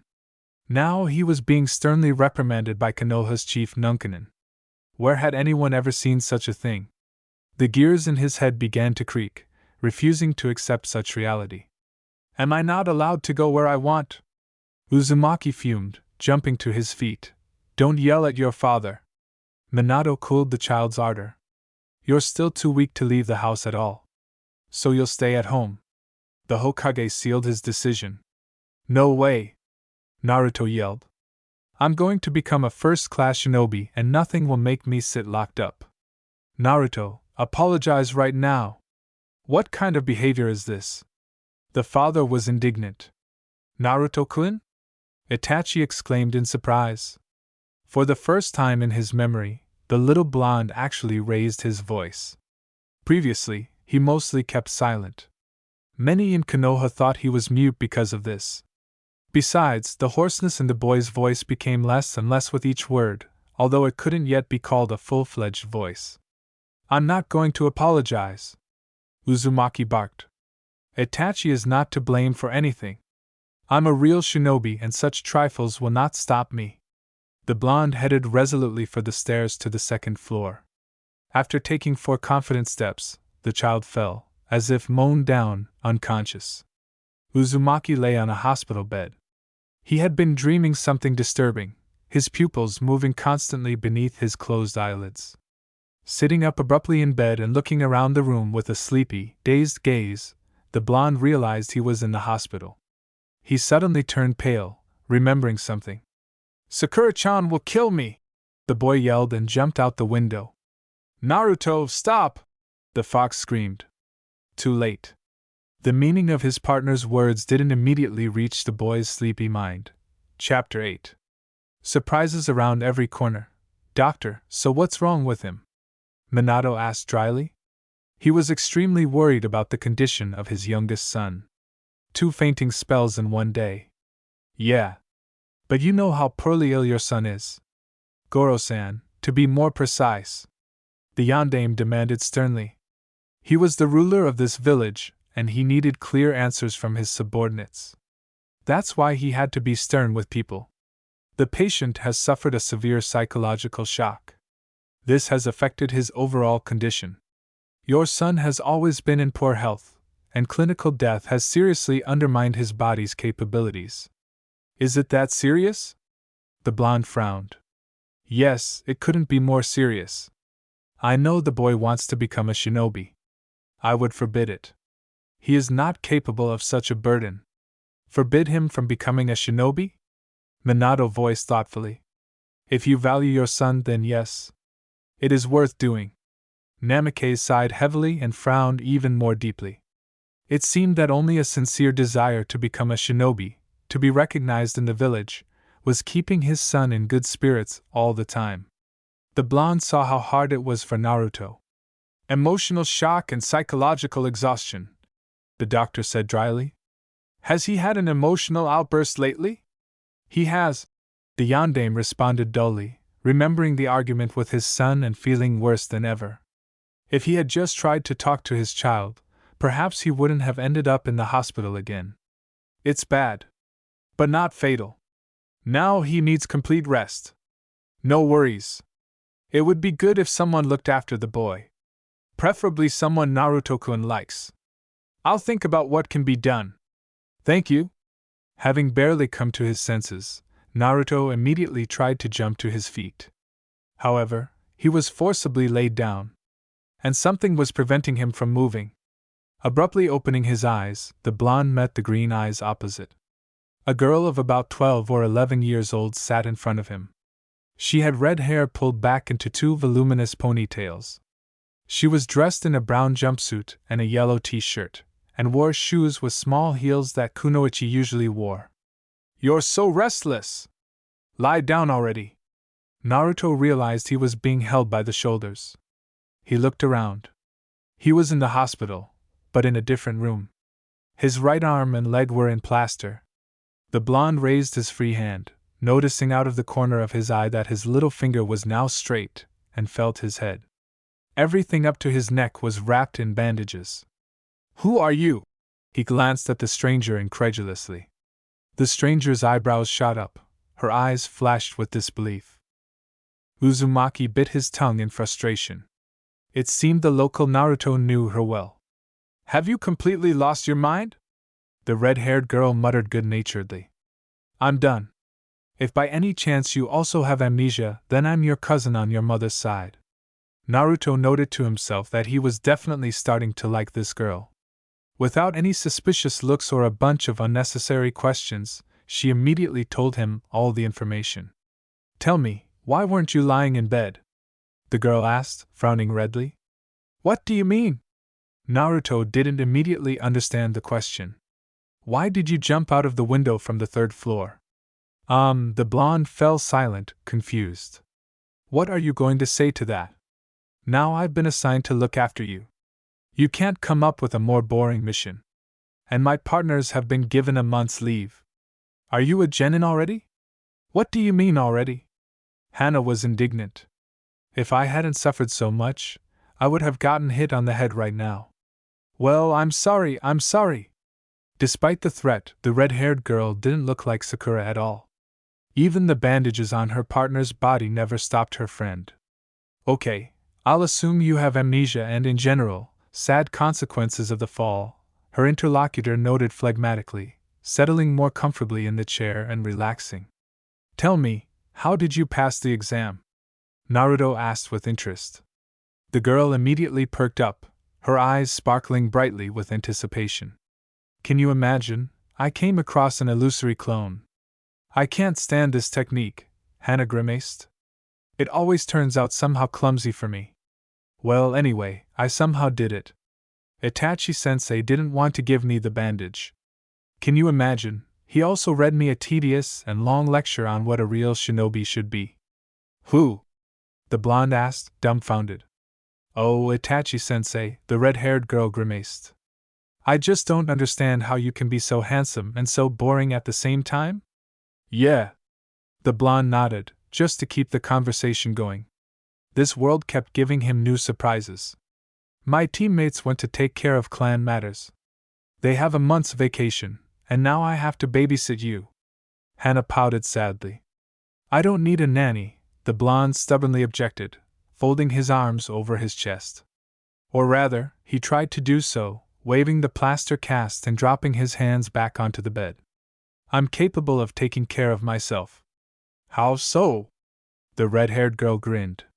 "Need I remind you of your independent steps? You lost consciousness in the Uchiha quarter." "So what?" Naruto pouted. "And then he just went out the window, falling from the third floor." "I was just half asleep," the blonde boy said, embarrassed. He couldn't tell anyone that he'd simply forgotten that he had no chakra in this world and couldn't use his shinobi abilities yet. "It's a miracle you didn't fall to your death," the girl said indignantly. "You had an open fracture of your leg." "Ku, why aren't you saying anything?" Uzumaki called out, but no one answered. This made the boy wary. "And the doctors spent a ton of medical chakra on your treatment. Your body absorbed it all without a trace. You drained 10 doctors almost dry, and they then took a day to recover. That's how much chakra they spend on 10 patients. And you did something like this alone. The doctors have never seen anything like this before. How long have I been here?" Naruto was surprised. "You've been lounging around here for several days. It's Tuesday. Damn it! I was supposed to go to the academy on Monday. Naruto perked up, trying to get up and ignoring the cast. Naruto, Hana said ominously. You'll be lying in bed the whole time the doctors say you can get up. There's no talk of any academy. Forget it. What? How do you mean forget about the academy? That's what it means, the girl continued angrily. That you're now under house arrest and won't go anywhere for as long as they say. And Minato-san was really angry with you. What? Why is that? Naruto thought for a moment. No, of course, the fact that he so stupidly walked out the window doesn't show him in the best light. But house arrest? What the hell is that? The boy had only a vague idea of how it was done in normal families. And now they've even assigned some sister to keep an eye on him. He says you've completely gotten out of hand and that you need to get a beating. And mind you, he was completely serious. The blonde's brain collapsed. He vividly imagined himself, now an adult, being spanked with a belt by his long-dead father. His father, an ANBU captain, and soon-to-be Hokage. He couldn't accept the fact that he had the body of a 9-year-old, and a complete lack of chakra. His entire being actively resisted these facts. A nervous laugh escaped his lips, he closed his eyes, and tried to count slowly to 10. It didn't help. He decided to count to 100. In his 20s, he was persistently distracted by a disgruntled girl's voice. Naruto, what's wrong? Are you upset? Uzumaki looked sadly at his interlocutor. Well, how could he explain to her that he was overcome by black melancholy, because what was happening around him simply couldn't be true. It was all a dream. A powerful genjutsu. Something else. Anything but reality. His brain was boiling. Don't worry so much. Minato-san never stays angry for long. You'll see, in a week he'll soften and everything will be fine. I should have gone to the academy. The blonde muttered quietly. Yes, and as if I could have gone anywhere in a caste. I'm going to become a shinobi, he repeated stubbornly. Well, well. His interlocutor rolled her eyes to the ceiling. Naruto wanted to laugh out loud. When had a caste ever stopped him? If he really had to, he'd have gone to the academy in a caste too. However, Hana's worried gaze cooled his ardor slightly. Uzumaki sighed loudly and mournfully and leaned back on the pillow. This conversation had worn him out. I'll sleep, the patient said dryly, closing his eyes. Hana pursed her lips in frustration. Her beloved brother was refusing to cooperate. The young kunoichi was also worried by the fact that Naruto had changed too much. He wondered what had happened to him. His subconscious greeted him with gray walls and deafening silence. It was unusual. Dry, cool. Naruto wandered through the labyrinth for a long time, noting that some of the walls had become smooth, the sharp corners had disappeared. Kurama, surrounded by a pile of small biju, slept in the largest room. The fox looked unwell. His fur had faded, his muzzle had become skinny. Uzumaki sat down next to his friend and placed his hand on his muzzle. The demon didn't even flinch. Red, how tired are you? Is it my fault? Naruto asked sadly, gently stroking his wiry fur. The babies had also gotten smaller. Ku, what should I do? The other man responded with a soft snore. The blonde scratched his friend behind the ears again and left the subconscious. A week later, Naruto was transported home. Long, boring days dragged on. Kurama still didn't make a sound, disturbing Uzumaki more and more. He couldn't penetrate the subconscious anymore. To keep himself occupied, the blonde studied medical reference books and all the theory scrolls from the academy. The only thing that brightened his days was the arrival of Hana, who moved into the spare bedroom of their house. Kushina went on a mission, and the brothers were also constantly disappearing somewhere, not even checking on the youngest. Minato disappeared into the residence. Naruto closely monitored the situation at home, trying to redevelop at least some of his skills. For a long time, through I don't want to, and I can't, he had to break himself, changing his perception. The blonde was clearly restless, and being confined to one place was the worst torture they could devise for his punishment. He had always been too impulsive and quick to make decisions. It was impossible to simply change in a couple of days. Naruto shook his head. How he envied Shikamaru now. What kind of patience did it take to not move for days? The boy suffered almost physically from the inability to do anything. His arm and leg were healing slowly. In the hospital, Uzumaki discovered that he had 3 broken ribs. Furthermore, for some unknown reason, while he lay in bed, he couldn't feel his own body, as if all the nerve endings had been disconnected. This was the most disturbing thing. Naruto would have been glad of the constant pain that accompanied him all his time in this world. But they didn't even leave him with that. He wanted to complain to someone, but he couldn't even imagine who he could open up to.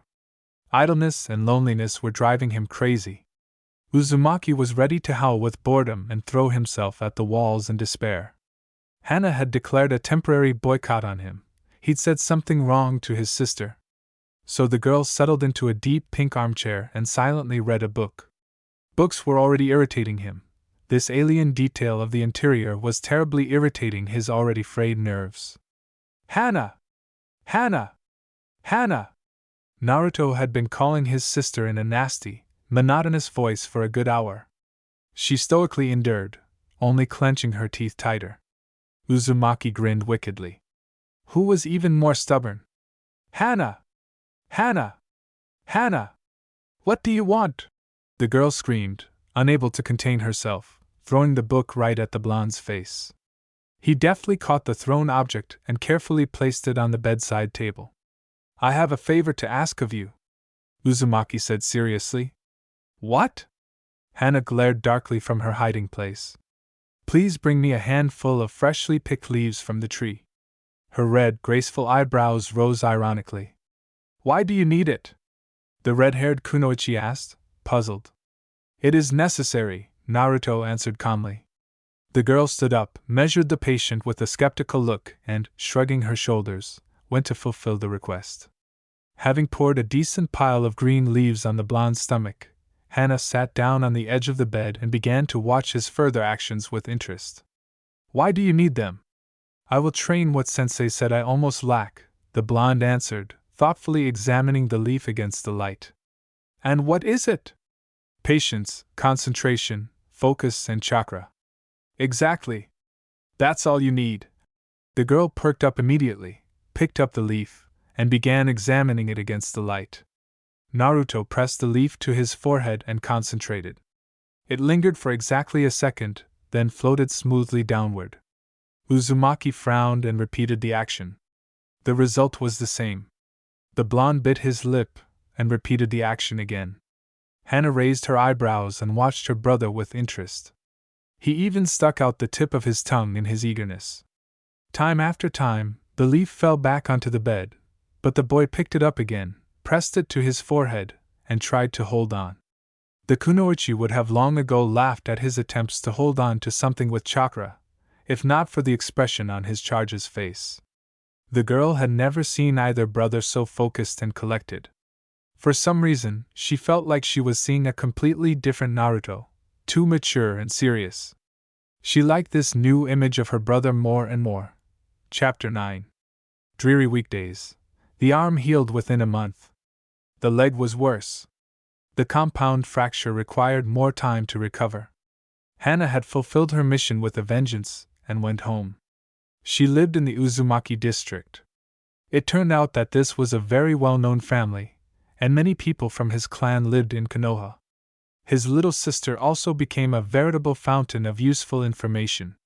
Thus, Naruto unexpectedly learned that Itachi and Sasuke had an older brother, who was a genius of the clan and entered ANBU at the age of 11. The middle brother, however, was average and remained to teach at the academy. The blonde was hysterical for a long time from such a twist in the story. Naruto, hello? Hana greeted, pouring a pile of fresh green leaves on the thoughtful boy. Hello? Did your training yield anything? The girl inquired. Nope. Although there is some progress. If only he knew what it meant. Over the past month, the brother and sister had become very close. Both were cheerful and curious by nature, and it turned out that Hana also loved ramen, The red-haired girl promised to treat the patient to 3 bowls of ramen if he calmly recovered and didn't rush to break his neck from boredom in her absence. Naruto had to swear not to do anything rash again. Ichiraku Ramen beckoned to him with its dishes both in dreams and waking life. And what was the result? Hana plopped down on the blonde's bed with a run, staring at her brother with wide eyes. Look! Naruto pressed the leaf to his forehead and concentrated. A short whoosh, and 2 halves fell onto the bed. The kunoichi thoughtfully picked one of them up. The cut is clean. Great! What's so great about that? Uzumaki complained with annoyance. It should attach to the forehead with chakra, and what is this? The boy angrily threw the leaves on the floor. Hana looked thoughtfully at the green half in her fingers. It really is strange. I wonder why this happens. I don't know, the blonde muttered. Okay, I'm going home. I promised my mother I'd help around the house, Hana said and smiled encouragingly at her brother. She understood perfectly well how depressing it was to be stuck at home for several months. Picking up a pile of leaves from the floor and placing them back on the blonde no one cancelled training, the girl gently tousled Naruto's blonde hair and left. Uzumaki trained until he tore all the leaves. He was dissatisfied. This was not the result he was expecting. Kurama, come on! How long can you remain silent? The boy howled mournfully, turning to the demon. Stop whining! A hoarse voice rang out in response. Uzumaki didn't even immediately recognize Kurama's voice. Kurama, you're awake! Naruto cried out joyfully and dove into his subconscious. Don't scream! Kurama! The blonde yelled, throwing himself into the fox's arms. He rather stoically endured while they squeezed him and whispered some incoherent endearments into his fur. Don't scare me like that again, Uzumaki asked. You were silent for a whole month. I was sleeping. Do you know how much strength and chakra it took me to treat you? The demon rumbled discontentedly. I know, Hana told me that the doctors could have cured 10 people while they were treating me. That's how much chakra it took them. At least both your arms are functioning normally now. But I only broke one. I broke one, the fox confirmed with a nod. And the second one had a bunch of micro cracks. So I managed to free almost all the nerve endings. And there were cracks on the ribs. Lots of them. That's besides the 3 you broke. Kurama! Naruto exclaimed joyfully and rushed to hug the demon again. The fox sighed tiredly, rolling his eyes, but still lightly patted his host on the back, reassuring him. Apparently, the boy was really worried that his personal bijou wasn't showing any signs of life. It was unexpectedly pleasant. Why didn't you answer? You were too tired. I had to give it my all to fix you, without a trace. By the way, there's another problem besides restoring your body. What? Naruto immediately became wary. I'm slowly restoring your chakra channels, but the chakra itself, what? The blonde frowned in disbelief, expecting the worst. It feels like your own chakra is constantly evaporating from your body. Like it's incredibly difficult to hold on to. I'm putting all my effort into keeping it in your body. But I can only keep what I absorb myself. And the rest? It's gone to the wind, the fox shrugged. What is it? I don't know. But I advise you to pay attention to the burn on your stomach. Describe to me what it looks like. On your stomach? Naruto perked up. He remembered something like that. He already had this burn on his body when he came to this world. Uh-huh. By the way, what about the kids? Why are they still sleeping? I'm gradually teaching them to work, Kurama said, straightening up proudly. The fox was beaming with self-satisfaction. The blonde responded verbosely. I'm teaching them to fix what they used to destroy. Now they are learning to restore your chakra channels. This is very difficult. Naruto looked at his friend in bewilderment. He certainly didn't expect this. Now go back. I'm tired and want to sleep. You just woke up. The blonde was indignant, as he really missed his companion. But I don't feel rested. So I'm going to sleep for a long time. I need to regain my strength. Don't wake me. Emerging from his subconscious, Naruto looked around his room with displeasure. There were crutches next to the bed. The boy frowned and swung his legs to the floor. The plaster cast hit the floor with a resounding thud. Ignoring the crutches, the blonde hobbled towards his parents' bedroom. There, opposite the bed, stood a large wardrobe with a full-length mirror in the door. Uzumaki examined his body for a long time and meticulously. His arms had acquired an almost perfect shape. It was no longer painful to move them. Kurama had done a good job. The bones of his face had also straightened out, no longer being so crooked. The nose had returned to normal, just like it had been in the other world. The blonde narrowed his eyes, satisfied with the result. Lifting his shirt, he studied the burn from the dark Kyuubi's chakra for a long time. The pattern on this burn was somehow similar to the seal Minato had given him in his world. Maybe that was the reason he was having such problems with his chakra? Chuckling, Naruto closed the door and galloped downstairs. Moving on only one leg was difficult, and in his case, doubly so, but that didn't stop the restless boy. Stepping out into the yard, Naruto took a deep breath. He was tired of being stuck in the house all day. Besides, no one from the family had been home for a week. Only Hana had come to check on him and cook him something edible. Naruto sighed heavily. So boring! With great difficulty, he finally managed to reach the garden. Having fallen into some dense bushes, Uzumaki stretched out on the ground and began to watch the clouds. Somehow, without realizing it, he fell asleep. He woke up in the evening, his body numb and cold. He struggled to stand, shuddering. His muscles were stiff and unresponsive. He had to do a little stretching. When the blonde hobbled home, he noticed that the house was simply overflowing with strangers.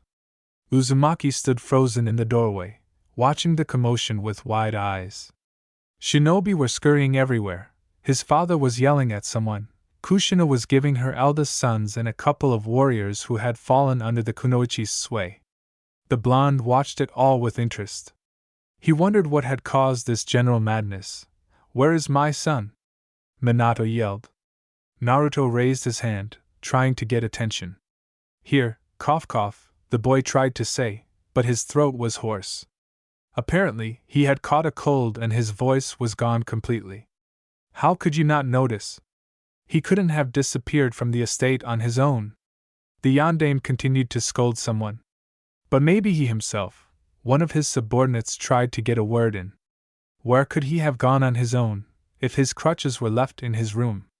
Namikaze roared, causing the shinobi to shrink. Naruto began waving both arms vigorously. His voice was gone, his leg hurt, and that's why he couldn't move away from the doorway. The blonde scratched the top of his head and knocked on the wall with all his might. He was not immediately heard over the general noise. Then a whirlwind called the bloody habanero swooped down on him and nearly suffocated him in his mother's loving embrace. Minato gave him a stern scolding. His brothers glared at him angrily, and Mamoru surreptitiously gave him a fist. But Naruto simply smiled happily. He was happier than ever. He had a family, and they were worried about him. Listening to the reproaches of his parents and brothers, the boy only smiled stupidly and serenely. Chapter 10. The bed. Waking up and rubbing his eyes, Naruto felt a strange presence next to him. A shinobi in an Anbyu mask stood by the door, looking at him. Uzumaki rubbed his eyes again. He had these kinds of dreams in the morning. The stranger hadn't disappeared. "Who are you?" "I'm watching you now," the emotionless voice answered dryly. "Come down and have breakfast." As soon as the uninvited guest left the door, the blonde rolled out of bed and quickly hopped on one leg to the bathroom. Having tidied himself up and gotten dressed, Naruto began to slowly descend. He found the Anbyu in the kitchen. The shinobi deftly set the food on the table and, crossing his arms over his chest, began to watch the child. "What's your name?" Uzumaki asked curiously. "Anbyu never tell you their name." "Nickname? Call sign?" The blonde remained cheerful. He noted that his interlocutor had black hair. "Maybe he's from the Uchiha clan?" "Hawk. You're an Uchiha?" Naruto tried at random. The other man tensed up, his previous relaxation gone. Uzumaki's experienced gaze quickly tracked the warrior's reaction. He was right. The ANBU had already relaxed. What made you think that? Aha, the blonde shouted joyfully. So I guessed right? Yes? Yes? The other man relaxed completely. Naruto sighed imperceptibly. There was no point in showing his knowledge. The brunette twitched his shoulder slightly nervously. Were you wounded on a mission? Naruto asked matter-of-factly, chewing a pancake. As an ANBU captain, he couldn't ignore such things. Hawk straightened up abruptly and looked closely at his charge. He was reading his personal file. A rather sickly boy, severely damaged at birth by the nine-tailed demon Kyubi. Dreams of becoming a shinobi, but has almost no chakra in his body. He's stubbornly moving towards his goal, but there's no progress to be made. The doctors want to ban him from being a shinobi for medical reasons. The kid's no fool and has a pretty keen eye. It'll be a shame if he doesn't become a warrior for Konoha. He could make a good fighter in the future. The man noted to himself. Yeah, I got a pretty serious shoulder wound on my last mission. So for now I've got the easy task of being a babysitter. Naruto frowned. A sharp sense of déjà vu overtook him. Until the wound heals, his companion continued. Having finished eating, the blonde thanked his dining companion and rose to his feet.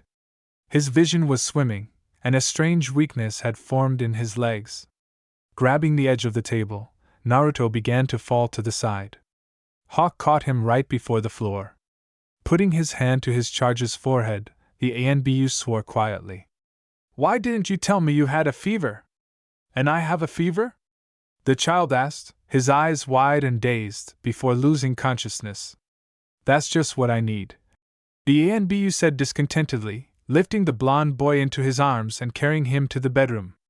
Naruto had been suffering from a high fever for 3 days, which had reached 39.8 degrees Celsius, 102.8 degrees Fahrenheit, a couple of times. He was forbidden to leave his bed. Kushina, having completed her mission ahead of schedule, had returned and was now treating him to infusions and broths. The nightstand was filled with vials and pills. Those 3 days blurred together for Uzumaki. His vision was blurry, his head ached from the high fever, and he couldn't think a single thought. For a week afterward, the boy was overcome by extreme weakness.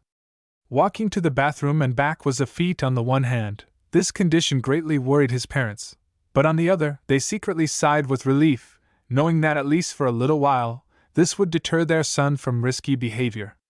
The blonde had already proven that keeping him in his room wouldn't work for long. The boy's active nature demanded an outlet. When Naruto had recovered somewhat, he forced Hawk to bring him shogi and play with him. The ANBU was amazed. Only yesterday he'd explained how to play to this child, and already this evening, the boy had managed to beat him once. And the look in his blue eyes, staring at the game board, was unmistakably serious. The man could have sworn it was the ANBU captain's look when assigning them dangerous missions and assessing who could handle the difficult task without incurring major losses. If at first, when given such a simple and foolish task as observing the Hokage's heir, the shinobi had thought the yondaime was simply taking revenge on him for something, now he had changed his mind. It was interesting to talk to and observe this child. He made insightful observations. He noticed certain things that only an experienced warrior would have noticed. And when Hawkeye already thought that the man in front of him was not a child at all, the blonde managed to blurt out some childishly naive nonsense. If you keep your head in the clouds, I'll beat you in no time. Naruto chuckled smugly. Hawkeye returned his attention to the game board. Let's play for something. Some kind of bet, Naruto suddenly suggested, yawning. Otherwise, it's so boring. And what for? His interlocutor asked phlegmatically. He could never predict the next words or actions of the little blonde. If I win, then you take off your mask. Well, or tell me your real name. And if I win? Well, I don't know. And what is your condition? Although the shinobi liked the boy, he did not want to show his superiority over the child. You will clean the house for a week, instead of Kushina-san. And no running away from the house. Oh. Naruto whined sadly, folding his hands behind his head and leaning back. So not interesting. What, you think you've already won? Yeah. The guy grinned happily. Hawk chuckled at such impudence. He liked this boy more and more.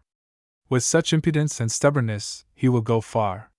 If only he could develop some endurance too. Leaning slightly forward, the brunette flicked his opponent on the forehead. Ow, for what? Naruto muttered, pursing his lips and looking at the adult with an offended expression. At that moment, he was so cute that he reminded him of his little brother. He also made the same face as a child when he was offended. Ah, those were good times. So you don't dare underestimate your opponent, the ANBU said instructively. Oh yeah. Naruto narrowed his blue eyes. Let's play this game to the end, then we'll find out who underestimated whom. Is the bet still on? The boy asked, holding out his hand. The blonde's voice rang with steel and confidence. The tension in the room grew. On point! The shinobi answered, shaking the child's hand and breaking it. The game dragged on for 3 hours. The opponents spent a long time considering their next move, because their honor was on the line. They fought to the last, but the blonde managed to snatch victory from his opponent. I won! I won! Naruto shouted joyfully, throwing his hands up with clenched fists. Ah! Hawk sighed heavily, leaning back and wondering how this had happened. So, the Uzumaki proclaimed solemnly. What do you choose, remove your mask or tell me your name? The ANBU thought for a long time. Removing the mask for a fighter of his unit was a great shame. However, the Hokage had warned him that his son wasn't so simple and that the task was easy, so he wasn't required to wear a mask. On the other hand, this peaceful time had been truly interesting. The kid was smart and funny, and Hawk didn't feel like he'd wasted his time. Besides, he reminded him somewhat of his little brother, before the latter decided he was an adult. But unlike the latter, Naruto took things much more seriously, despite his sunny and lively personality. The shinobi sighed loudly. And what would you choose? To know the name of the person you're talking to or to see their face? Naruto grinned smugly. Knowing one of these, with a little luck, you can also learn the other, the blonde said, squinting slightly and giving his interlocutor a careful look. Hawks felt uneasy under that keen gaze. An inexperienced person, especially a child, couldn't look like that. It was too strange. Having decided something for himself, the man slowly pulled off his mask. Well, that's right, Uchiha! Naruto jumped up happily, pointing his finger at the interlocutor indecently. Hawks frowned. He was always confused by this behavior. On the one hand, childish spontaneity and bad manners, and on the other, composure and experience. Uchiha Yuma, he introduced himself. The older brother of your age. The little brother's name is Sasuke. What? The blonde's jaw dropped to the floor. Chapter 11. Guests from Suna.A. As soon as Naruto's cast was removed, he began jumping around like a mountain goat, wildly rejoicing at the freedom of his limbs. Minato, who had been watching his son gloomily, sighed mournfully. The man realized with despair that his child either needed to be shackled or urgently found a mentor who could curb the ardor of such a lively young man. The Hokage had not missed the changes that had occurred in the blonde's body. However, the ruler's mind could not come to terms with the fact that the little blonde could be doing all this deliberately. Having handed over his restless child to Hana, Minato went to the residence and summoned Hawk. What do you say? He asked the shinobi dryly. You mean your son? The ANBU asked matter-of-factly, removing his mask. The yondaime nodded. Interesting guy. Entertaining. Not a bad strategist. He would have made an excellent fighter. Minato shuddered at these words. He knew full well that his youngest son had almost no chakra. However, the Hokage could not forbid him from becoming a shinobi. It was such a bright and cherished dream of his child that it would be simply sacrilegious to take it away. How would you like to be his mentor for another month? Is that an order? The fighter immediately straightened up. No. A question? The Hokage frowned. You can refuse. Mentor, as a civilian? The fighter inquired matter-of-factly. I do not want to give you serious assignments until the wound is completely healed. You are one of my best fighters. And your side and arm are in very poor condition, answered Minato, sitting down at the table and not looking at his interlocutor. He picked up the latter's mission report and carefully ran his eyes over it. Your son also noticed my injury. A satisfied smirk touched the Hokage's lips. That means you didn't hide it well, if even a non-genin saw through you yet. Hawk chuckled. I agree. Okay, you'll start in 3 days. In the meantime, you'll go to the hospital and recover from your injuries. But I feel fine, the shinobi objected. That's an order. Minato interrupted his subordinate harshly. Carry out. Yes, carry out. Hawk saluted and, putting on his mask, disappeared from the office. Minato was haphazardly shuffling papers on his desk. Important guests were scheduled to arrive tomorrow, and he wanted to receive them in a homely atmosphere. Relations between Suna and Konoha were still tense, so this meeting required careful preparation. The Hokage thought it a good idea to meet his allies at home, especially since the Kazekage's letter had stated that he would be arriving with a small detachment of just 3 people, plus his youngest son. The Yondaime considered this. He had heard that the boy was a Jinchuriki and could imagine how difficult it was for him to communicate with the populace. Mamoru was sent to visit distant relatives for a month. Minato asked his eldest son to greet the guests with him. The only thing left to decide was what to do with Naruto. On the one hand, both boys were almost the same age, and on the other, Namikaze was unsure whether his son would be able to get along with someone his own age. He didn't want to take any chances. Realizing that his work was going nowhere, the blond boy put his papers away and headed home. Enchanting smells and cheerful voices wafted from the kitchen. Minato listened, taking off his shoes. Naruto was happily chatting to Kushina, who was laughing in response. Entering the kitchen, the Hokage found his son extremely pleased, covered in flour. And I'm helping Mom, the boy said proudly. The Yondaime only chuckled and ruffled his blonde hair. Darling, everything will be ready soon, Kushina said with a sweet smile. Then I'll change and take a shower. Dinner was proceeding in a calm atmosphere. When everyone had moved on to tea and dessert, Minato turned to his son. Naruto, I ask you to stay in your room all day tomorrow. What?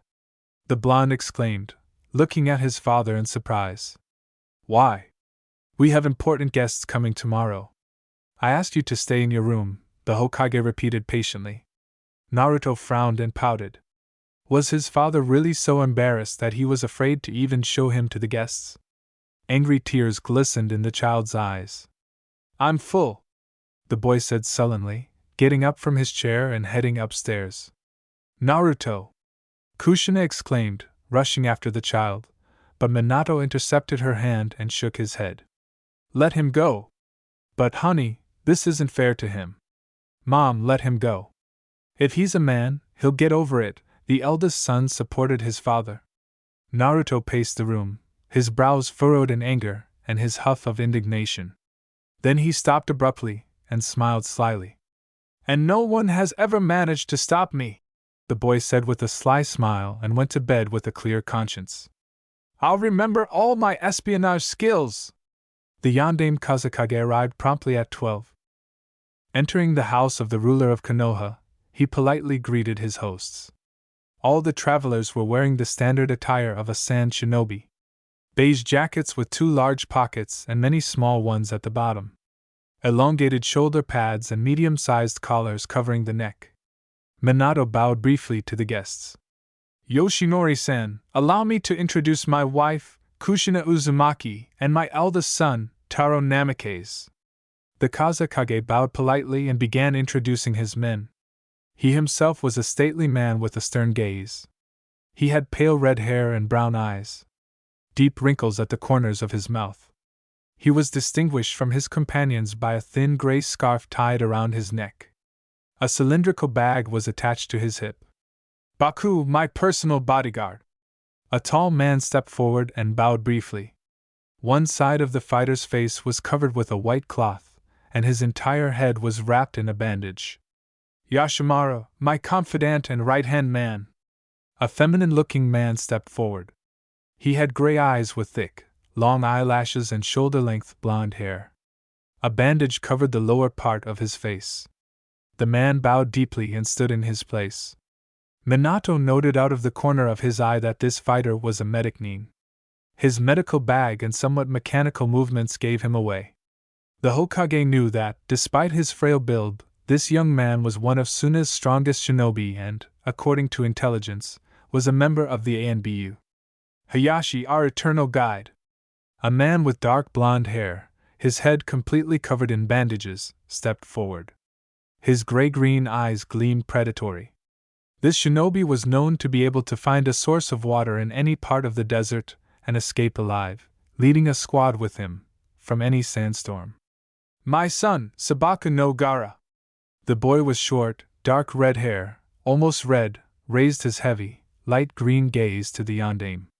The child's eyes were emotionless, and deep bruises from constant lack of sleep lay under them. He himself looked like a mechanical doll. Gaara was dressed in a short white cloak, black pants, and long brown sandals with covers. On his forehead was a tattoo of the kanji for Ai, meaning love. Behind the boy was a huge pumpkin, almost as tall as he was.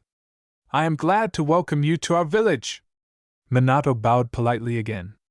All this time, unnoticed by anyone, the little blonde boy had been carefully observing the guests. As soon as the last member of the squad was introduced, Uzumaki's heart skipped a beat. Naruto came down from the top floor, quickly moving his legs, and rushed towards his peer. His appearance caught everyone off guard.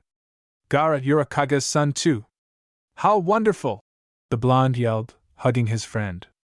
Let's be friends. The Kazekage froze like a pillar of salt, his subordinates tensed, prepared for any outcome. Yoshinori knew full well how much his son disliked being touched, and here he was allowing some strange boy to touch him. The man froze, afraid to make an unnecessary move, lest he provoke the monster. He'd even brought his son along because a scandal had erupted in Suna, as the little demon had managed to maim 3 children and kill 2 grown men. The Kage groaned silently. If his son killed the youngest son of Konoha's Hokage, an inevitable crisis would erupt between their countries. He wouldn't survive such a disgrace. Minato froze in shock, unsure what to do.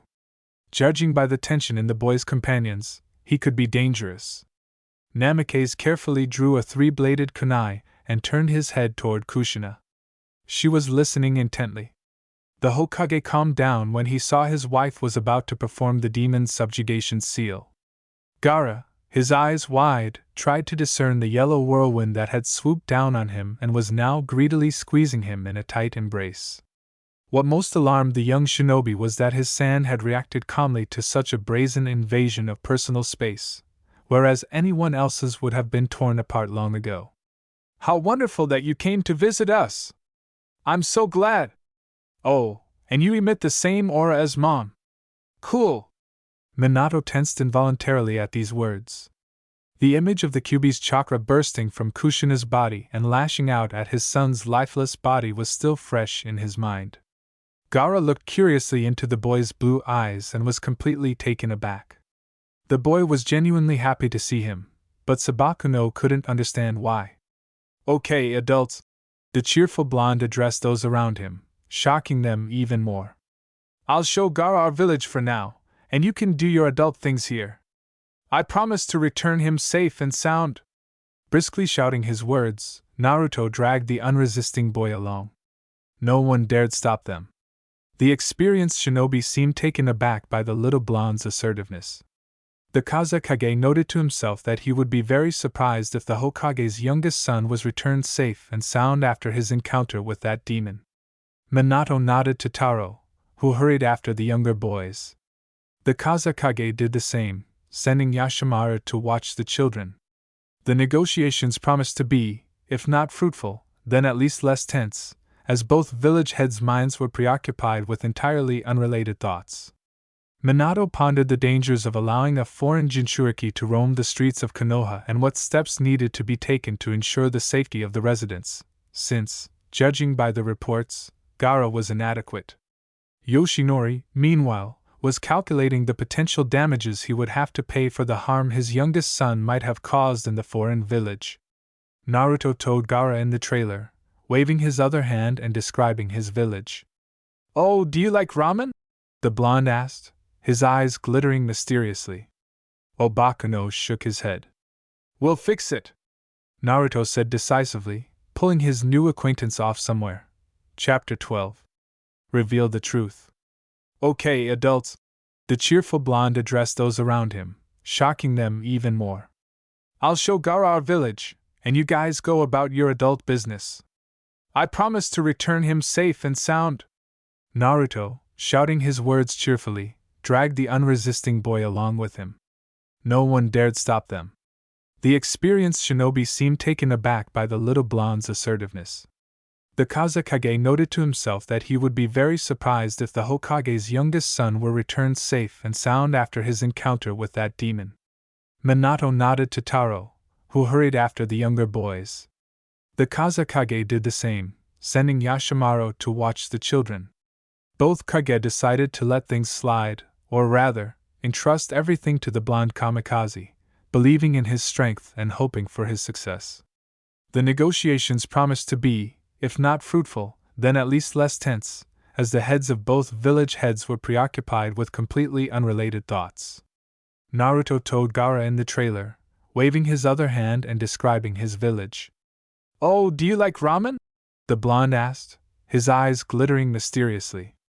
Obakuno shook his head. "We'll fix that," Naruto said decisively, pulling his new acquaintance somewhere. They had to search for a long time, as Ichiraku ramen in this world was on a different street. "Ramen is the food of the gods. You must try it." Seeing a kiosk with a familiar sign, Uzumaki cried out joyfully and sped up. Gaara stared at their tightly clasped hands the entire way, surprised at himself. Taking a seat, Naruto called out to the owner. Having freed his limb, Sabakuno began to carefully examine his palm, as if it were the eighth wonder of the world. The boy came to only when chopsticks were thrust into his open palm. "Here, take this," Naruto said, smiling happily. "Come on, eat it, or it will get cold." With a final slap on his comrade's shoulder, Uzumaki began to eat his own. Yashimaru, hiding on the roof opposite, almost fell off the sloping surface from the blonde's insolence. Only Taro's strong arm helped him stay on the roof. Taro was also astonished by his brother's behavior, having read the dossier on the youngest Sabakuno. The Jinchuriki of the one-tailed beast was socially dangerous, but Naruto looked indecently happy next to this demon. This stunned both observers. "Ramen is simply an incredible, perfect, miraculous potion for any shinobi!" Uzumaki gushed with compliments, causing the shop owner to blush with pleasure. He saw the red-haired boy's Suna forehead protector around his neck and was doubly flattered that the fair-haired customer was giving his modest establishment such publicity. 2 more plates appeared in front of the boys. "It's on the house," the man smiled. No one had ever praised his cooking so much, and he always put his heart and soul into preparing food. "Look, Gaara, this is how it should be eaten," Uzumaki said, nudging his neighbor in the side again. Obakuno frowned and stared at the blonde. For some reason, the blonde's actions towards this generally good food seemed like some kind of secret rite. Then Naruto ordered a third helping and practically forced it into Gaara, using his chopsticks. The boy's resistance was weak, as this overconfident boy had completely knocked him off his feet. The Jinchuriki was accustomed to a completely different kind of treatment. He was feared, terrified, despised, treated with extreme politeness or stiff courtesy, but never with familiarity. He wouldn't have allowed anyone to treat him like that, but for some reason, he did allow the blonde. The young Suna shinobi saw that his interlocutor was genuinely sincere in his words and, for some reason, incredibly happy to see him. Pulling out a frog-shaped wallet, Naruto kissed it tenderly, paid the owner, promising to stop by again. Before Gaara could recover, Naruto grabbed his arm and unceremoniously dragged him off somewhere again. Obakuno followed silently behind his guide, dangling like a rag. The boy was genuinely perplexed as to why he still allowed the blonde to treat him like this. He still couldn't find an answer. Naruto led Gaara to the training grounds of Team 7 of his world. 3 wooden posts were dug into the ground. The blonde flew up to one of them and stroked it affectionately. "And this is one of my favorite training spots." Taro, sitting in the tree, scratched his brow thoughtfully. He hadn't even known his little brother was training anywhere. And Naruto, looking at his friend of this world, hurried as fast as he could. He clearly understood that it would only take a little while for Gaara to become completely uncontrollable, completely dissolved in the one-tailed demon's madness. And in this world, he might not have enough strength to defeat the dogno in its sand armor. Uzumaki saw a lonely, sad child, abandoned by everyone. Breaking through the shell that surrounded his friend was difficult, but entirely possible. And the blonde tried with all his might, tried to bring light to the heart of this fragile creature. Grabbing Gaara's hand, he led him to the waterfall. He didn't need any extra ears. He could see perfectly well and sensed he was being watched. Having led his sand friend to the water, Naruto sat down next to him and, moving close to Sabakano, sat silently, gazing thoughtfully into the distance.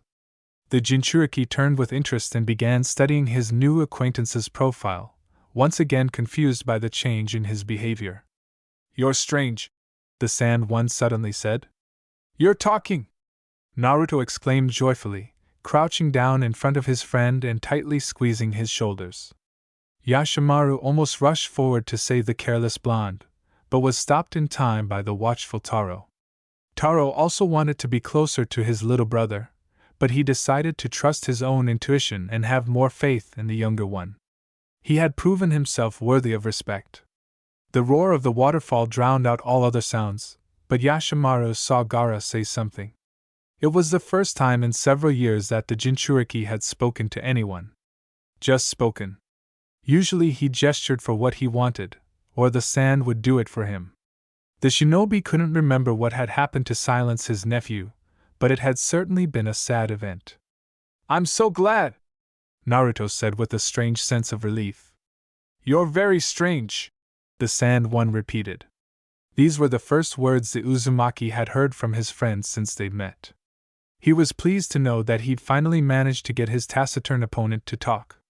Naruto threw his head back and burst into laughter. Only Gaara could describe him so succinctly in 3 words. The observers in the bushes craned their necks, trying to catch at least something of this conversation. They were too intrigued by what the sand one could have said to make the blonde laugh so heartily. "Friend," Uzumaki said heartily, "I'm so glad I met you." "Friend?" Gaara echoed. "Yes," Naruto said firmly. "I consider you my friend." Obakuno tilted his head to the side, silently repeating, "friend," and trying to remember what it meant. The blonde sat down next to him, looking at the waterfall, and fell silent for a long time. Gaara liked this silence. It was pleasant to be silent with his new acquaintance. He exuded calm, confidence, and warmth. Such forgotten feelings. Somehow, imperceptibly, the sand one moved closer to his interlocutor, and now the two of them touched shoulders, each lost in their own thoughts. The Jinchuriki of the one-tailed demon tried to remember the last time he felt these emotions. The traveler between worlds remembered his home and his life. "Gaara, I want to tell you something," Naruto said in a strange voice. Sabakuno turned his head towards him with interest. "I've never told anyone about this, but I think I can reveal the truth to you. It's a secret of mine that I need to share with someone. I think you might be able to understand." Gaara raised his eyebrows with interest. No one ever shared their secrets with him. This blonde revealed something new to him with every word. It was the most fascinating journey of his life. The redhead, without noticing it, slightly moved his ear closer to Naruto, preparing to listen. "I came here from a parallel world. In my world I've long been an ANBU captain and am about to be Hokage." Uzumaki spoke, and Sabakano listened attentively. Naruto told the story of his entire life, starting from birth, about how being the Jinchuriki of the nine-tailed demon, the Kyuubi, had been difficult, how he was hated and feared in his home village, how he first made friends and people who believed in him. The blonde told the story of his first encounter with Gaara of the desert and how it all ended, how the Jinchuriki of the One Tail changed after their battle, how he later became the Kazakage of his village, how he gained recognition, how he made friends and a girlfriend, how Temari and Kankuro adore him. About Akatsuki and how everyone desperately tried to save the Sand Demon. Naruto held nothing back. He also told the story of the Fourth Shinobi World War, how Gaara was its commander-in-chief, and how he was one of those protected by all the countries united against a common enemy. And how they won, despite losing too much. Sabako absorbed the information greedily, marveling at his companion more and more. Somehow, he knew he was telling the truth. He couldn't believe he, in another reality, had achieved so much. Gaara noted with surprise that it was probably because that Gaara had his Naruto. The boy's face was emotionless, only his light green eyes shone with admiration. The blonde's blue eyes, though dull, held such depth that Sabako couldn't help but be captivated. So many emotions mingled in the boy's mind, battle scenes coming to life before his eyes. Naruto was a good storyteller, it was easy to imagine. However, seeing himself through the other man's eyes was difficult, as his mind categorically refused to believe such a tale was even possible. But Gaara couldn't help but believe it, his heart demanded it. The Jinchuriki frowned. He had long believed he had neither heart nor soul. And if someone were to cut open his chest, they would find it empty. The red-haired boy wrapped his arms around himself, and rested his head on them. A faint shiver ran through his body. Sabako pressed himself closer to Naruto. The blonde's warmth was contagious. Uzumaki continued to talk, pausing periodically to recall particularly painful moments, and Gaara, without noticing, dozed off, resting his head on his friend's shoulder. Now he called his new acquaintance only that, though only in his thoughts for now. And he dreamed of something bright and light. Taro and Yashimara nearly craned their necks, straining to hear a word. But it was all in vain. Not a sound reached them. The older brother even began to doubt that the younger one had calculated their landing spot to the meter, pinpointing the location of a possible ambush. But how much of a genius did it take to pull off such a thing? So Namikaze dismissed the ridiculous thought. The children sat motionless for a long time. Naruto dozed off, resting his head on Gaara's red pate. Yashimara was touched by the sight and pinched himself in disbelief. The shinobi couldn't believe his eyes. Someone had managed to tame this monster in literally half a day. Incomprehensible. The boy had an ambivalent relationship with Gaara. On the one hand, he was the youngest son of his beloved sister, Karura, and on the other, a demon tearing civilians to pieces.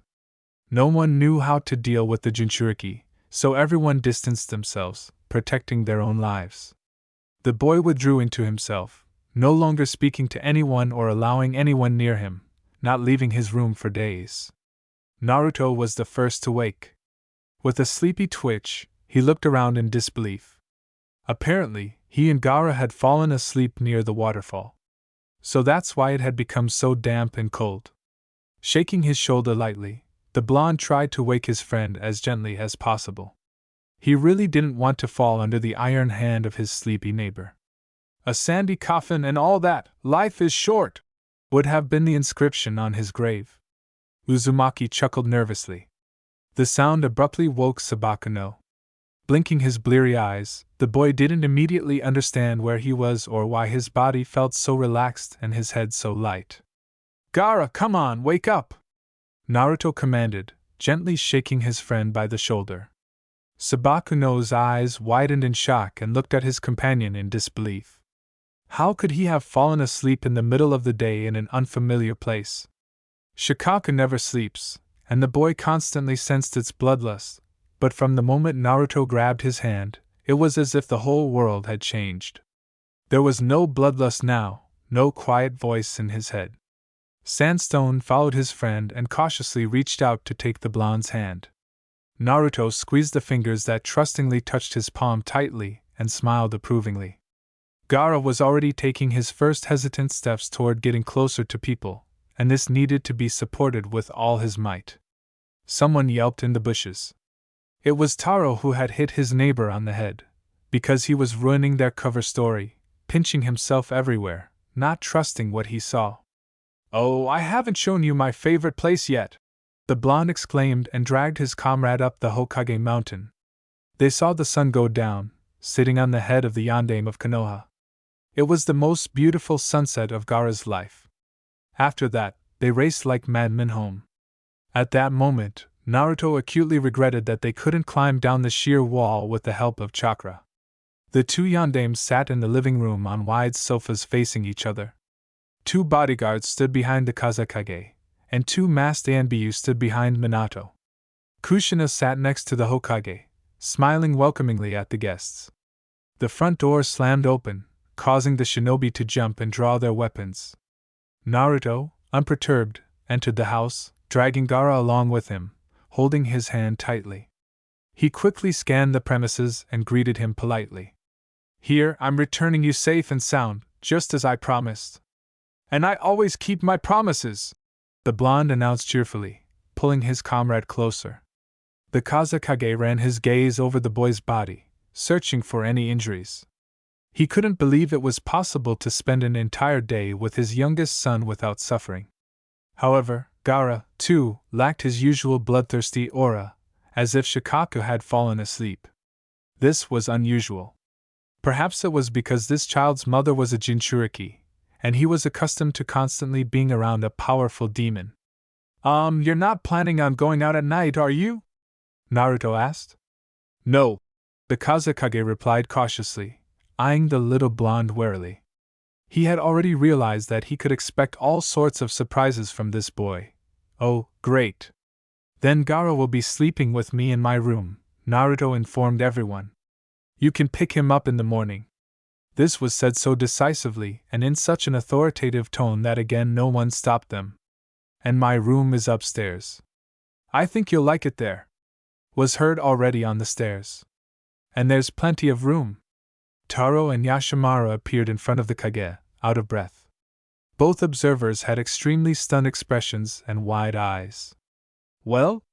Minato asked sternly, realizing that they would not get a reaction from their subordinates without a good kick.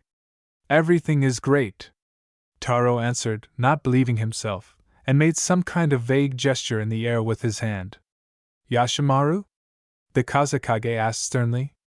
"Everything is just excellent," the shinobi answered, no less surprised. "Even amazing." Both Yondaime exchanged glances, at that moment feeling some kind of commonality between them. The faces of his subordinates showed extreme thoughtfulness. "I'll look after the boys." "Don't worry," Kushina said softly, rising from her seat. "My son is a Jinchuriki," the Kazekage reluctantly admitted. "And he's a danger to others," the man warned, rubbing his eyes tiredly. The day had been difficult and exhausting. "We know," the bloody habanero answered softly. "My wife is too," Minato explained, catching his wife's hand and kissing it softly. "A Jinchuriki. I wouldn't want your son to get hurt," the Kazekage finally managed to squeeze out. The Kunoichi looked down on the Kazekage. What could these men possibly know about raising children? "I trust my son completely," Kushina said decisively. The men chuckled. Now it was becoming clear who this blonde boy took after. "And if Naruto decided that Garakuen should spend the night in our house, then so be it. But the Uzumaki clan copes well with rampaging demons," Kushina interrupted, looking meaningfully at the men. Nodding to everyone present, the woman walked away with a soft gait. They sat for another 2 hours, discussing matters. Although their subordinates periodically had to bring their leaders back to reality. "Well then, see you tomorrow?" Minato asked sympathetically, looking at his interlocutor, who was beginning to nod off. "Yes." Chapter 13. You weren't expecting us, but we. Sabakuno took a long look around the blonde boy's room, noting that it was much brighter than his own, but that the small details that characterized his friend's personality were almost non-existent. He also noted the forgotten cane and crutches, tucked forlornly in the corner. He examined his acquaintance anew, only now noticing the oddities in his body structure, one leg shorter than the other, a slightly deformed skull. Naruto limped heavily when he walked, wincing as if in pain. Looking more closely, the Sandman realized that his friend was indeed suffering pain when moving. How come I didn't notice this before? The Sandman wondered to himself. Uzumaki was frantically rummaging through the closet, snorting in displeasure. Sabakuno watched him with keen interest, genuinely unable to comprehend why the depths of this furniture were more interesting than his person. It hadn't even occurred to him that the blonde was trying to find something worthy for his friend. After a conversation, or rather, a thorough interrogation by Naruto, the latter was surprised to learn that the local Gaara was a year older than him.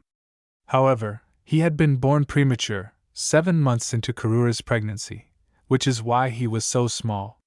Sabakuno was half a head shorter and very frail. He hadn't had much of an appetite lately either.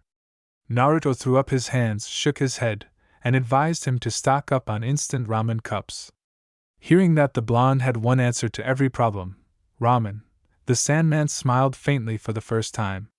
Seeing his friend's lips twitch in a semblance of a smile, Uzumaki began to dance an intricate dance around the room, further amusing his unwitting neighbor. Now the boy was smiling for real, not that pathetic grin. 2.5 hours flew by somehow unnoticed. Uzumaki gave Gaara clean pajamas and dragged him to the bathroom. There, he made his friend undress. But he had to take the pumpkin away from him by force, unclenching his fingers, which were clinging tightly to it, one by one. Gaara, get off the pumpkin, Tebeo. If the sand gets wet, it will be worse for you. Naruto's cry made the entire household jump in surprise. Minato grabbed his three-bladed kunai and hid near the bathroom door, ready at any moment to rush in to save his foolish child, who dared to tease the demon. Gaara, Tebeo, give me the pumpkin! Naruto's displeased voice roared. Give me the pumpkin, I tell you! Kushina, who had crept up from behind, made her husband flinch in fear. There.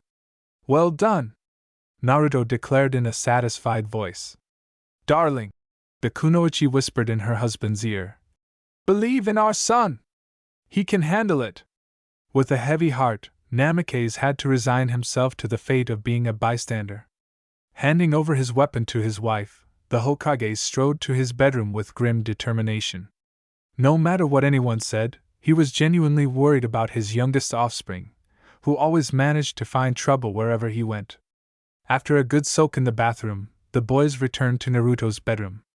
Gaara hesitated in front of the bed. It must be said that the blonde's bed was enormous, easily large enough for 2 grown men to fit on it without their shoulders touching. Uzumaki frowned, not understanding the delay. Running to the very center, the boy said cheerfully, Get in, there's plenty of room. Seeing that his words had no effect, Naruto began to think. After some thought, he finally came to the conclusion that Gaara was still too young to suspect anything other than that a bed was for sleeping. However, this conclusion stumped the blonde. He racked his brain for a long time, trying to figure out what the problem was, until it dawned on him. Obuno had never shared personal space with anyone, and now he was about to share a bed with someone. Gaara, don't worry so much, the blonde said softly. Everything is fine. The Sandman's glassy eyes returned to their normal state. The boy hesitantly climbed onto his friend's bed and lay down next to him. Uzumaki turned off the light and pulled the blanket over himself and his neighbor. Gaara lay awake for a long time. The room was unusually quiet. The silence weighed on his psyche. The darkness in the corners took on ominous outlines. Without the scary monsters moving under the bed and the rumbling voice in his head, it somehow felt even more frightening. It was as if the Jinchuriki had broken something in the clockwork, and the watch had stopped ticking. Panicking and seeking support from the only person close to him, Sabakuno timidly reached for the blonde's outstretched hand. May I? The boy asked in a whisper, carefully squeezing the other's hand. Naruto tightly squeezed his neighbor's fragile hand in return and, rolling onto his side, pulled him closer. I'm scared, the Sandman complained pitifully. For the first time, he was able to open up to someone. Everyone saw him as a monster, and he himself was afraid of the night monsters, but he couldn't hide from them. They lived around him and in his head, poisoning the child's life. The voices. They won't stop. the boy whispered feverishly, convulsively clinging to Uzumaki's shirt. I know, Naruto muttered into the top of his comrade's head. But you're strong! You can handle it! Uzumaki felt his pajama shirt getting wet and gently stroked his comrade's trembling back. Your mother loved you very much and gave you the most reliable protection in the world, the blonde whispered approvingly. You'll see. She will always protect you. You have nothing to fear. He, too, had been terribly lonely and scared in the empty apartment in his native Konoha when he was little, but there was no one he could hide in and forget all his problems. With a quiet sob for the last time, the one-tailed Jinchuriki relaxed and fell into a deep, deep sleep for the first time in many years. The pumpkin leaning against the nightstand stirred faintly. With a soft creak, the lid that held the sand popped out. The tip of a tongue, like a snake's, poked out of the pumpkin, listened briefly to the blonde's words, and then disappeared back, sealing the entrance behind it. Naruto opened his eyes and looked around. He was in an endless desert. It was bright and hot, and not a hint of wind, water, or green foliage. The blonde leaned back and bumped into something soft. He spun around and saw Kurama. The fox was asleep. The guy jumped up and yanked the nine-tailed fox hard by the ear. It winced and reluctantly opened its eyes. Naruto, are you tired of living? The demon asked languidly, yawning and stretching. Kurama, where are we? His partner asked anxiously. The fox looked at the young man with disbelief, then around. Weren't you the one who showed up here? I fell asleep in my bed and woke up here. In my bed? Alone? The tailed one raised an interested eyebrow. No, I invited Gaara to visit. The shinobi scratched his blonde head thoughtfully. Which sandy one is this? Yeah. Naruto nodded, looking hopefully at his friend, so that he would explain everything to him. Then, if I'm not mistaken, we are in the subconscious of the one-tailed Jinchuriki. And how did we end up here? Close proximity to the host of Shikaku, our lack of chakra, a strange seal burn on your stomach and a bunch of other small factors, which, combined with the stupid brain of my host. Naruto jumped up and slammed his partner's face with his hands. I understand. You don't have to continue. The young man answered angrily, his bright blue eyes flashing. The fox chuckled and shrugged. Then let's go scouting. Only after you. The fox waved his paw. They walked for a long time. The joyless desert landscape remained unchanged. There wasn't a single detail that pleased the eye. I wonder why all Jinchuriki have no imagination when it comes to arranging their inner worlds? Kurama asked philosophically. Naruto snorted skeptically and didn't argue with his partner. After a while, they heard quiet sobbing. Uzumaki ran towards the sound as fast as he could. The fox sighed wearily. His host was incorrigible. Always rushing headlong to save everyone without even scouting the situation first. In a small crater of sand sat a little boy of about 5 years old. The depression in which he sat was perfectly round, and a wide black stripe ran along the edge. You weren't expecting us, and yet we showed up, Kurama commented, wisely not approaching, so as not to frighten the intimidated child even more. The nine-tailed fox lay down on the sand, leaving all the questions to its host. The boy was an expert in this matter. Who are you?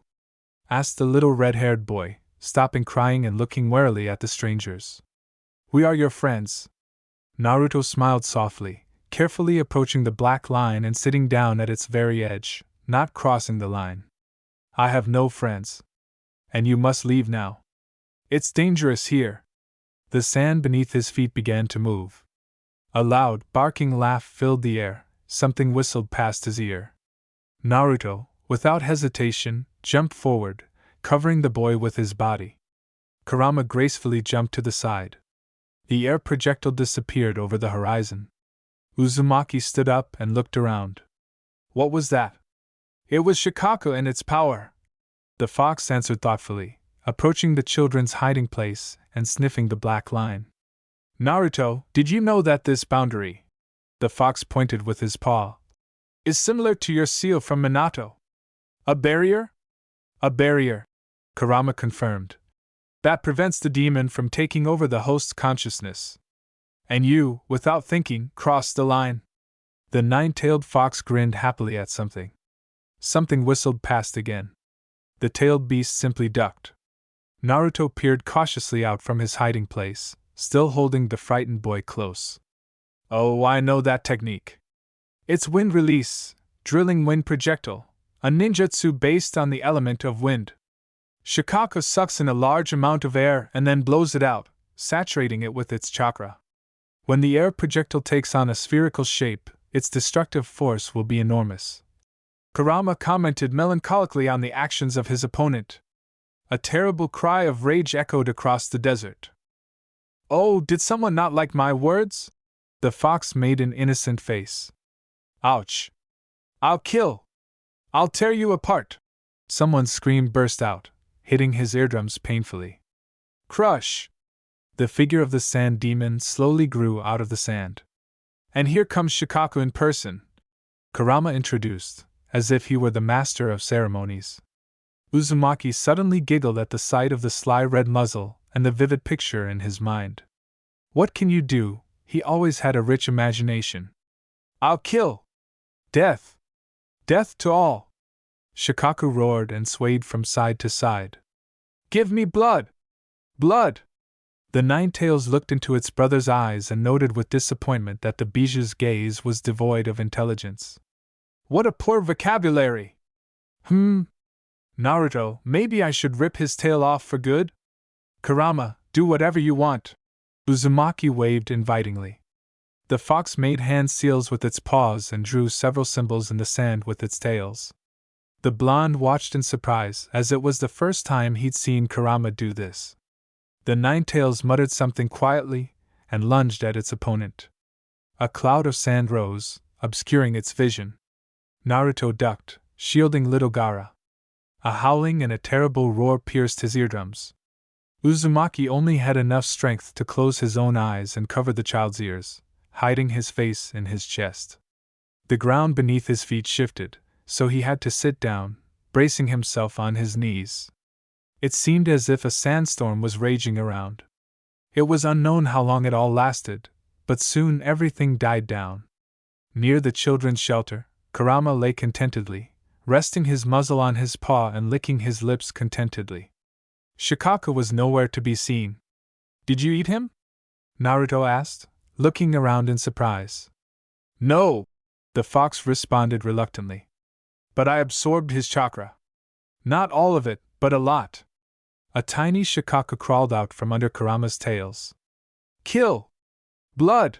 The sand demon squeaked. Death! What's wrong with him? The blonde raised his eyebrows in surprise. Biju madness.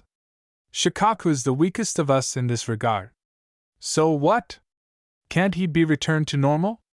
Yes, Kurama answered thoughtfully. But it would take a long time and a lot of time. Although he will be quieter now, so your little friend can come out of his hiding place, the one-tailed fox will not touch him any time soon. Hey Gaara, did you hear? Let's go. Naruto turned to the red-haired boy and extended his hand with a smile. But Sabakuno said confusedly and fell silent. You have nothing to be afraid of. Let's go. Gaara timidly placed his hand in the hand of the boy standing next to him and timidly stepped outside his hiding place. Beat. Break. Crush. Rip. Shikaku howled, causing the red-haired boy to flinch. Naruto looked meaningfully at the fox. He nodded understandingly and covered the sand demon with his tails, drowning out the latter's screams. See, there is nothing to be afraid of. Gaara smiled timidly, tightly clutching the boy's hand. You really have nothing to be afraid of? Exactly. The blonde patted the boy on the head. Now you will be fine. Hey Naruto, I have 2 pieces of news for you, good and bad. Which one should I start with? Let's start with the bad. There's no chakra in your body again. The blonde cursed. And the good? Now we can steal chakra from others. It's absorb like that shinobi from. What was his name again? Yeah, the one who fought Sasuke. You got it right. And all sorts of others like him, the fox chimed in cheerfully. How disgusting! The blonde grimaced. Uncle-san, is this also a demon? Gaara timidly peeked out from behind Naruto and tugged at his pant leg, attracting his attention. Yes, this is the nine-tailed Kurama from another world. From another world? The red-haired boy echoed. I told you. And I'm not your uncle, call me Naruto. Naruto-san, tell me that story again. Well, don't worry about it. Kurama waved him off. Tell the kid a story. We'll be here until morning. We're stuck here for a long time. We're waiting for Gaara to lose his sleep. Uzumaki plopped down on the sand and began retelling the events of his life once again, but in a simplified version, so that they would be understandable to a 5-year-old. Green eyes shone with delight, listening to the cheerful voice of the blonde, who added many jokes to his story. In the morning, Naruto woke up with a strange feeling that he was being watched. Blearily rubbing his eyes, he began to look around. He looked out the window, even looked under the bed, but saw no one, but the feeling of being spied on did not go away. Uzumaki sat in the lotus position and ruffled his feathers, concentrated. Kurama! Hey, Kurama! I need your help, find out more. What do you want? You restless creature! Someone is watching me, and I can't figure out who's watching, the disgruntled blonde muttered. The fox was silent for a long time. Oh, so it's the Kazekage Stood-Eye technique. The sand eye is watching you! Kurama howled, imitating a ghost. Naruto shivered.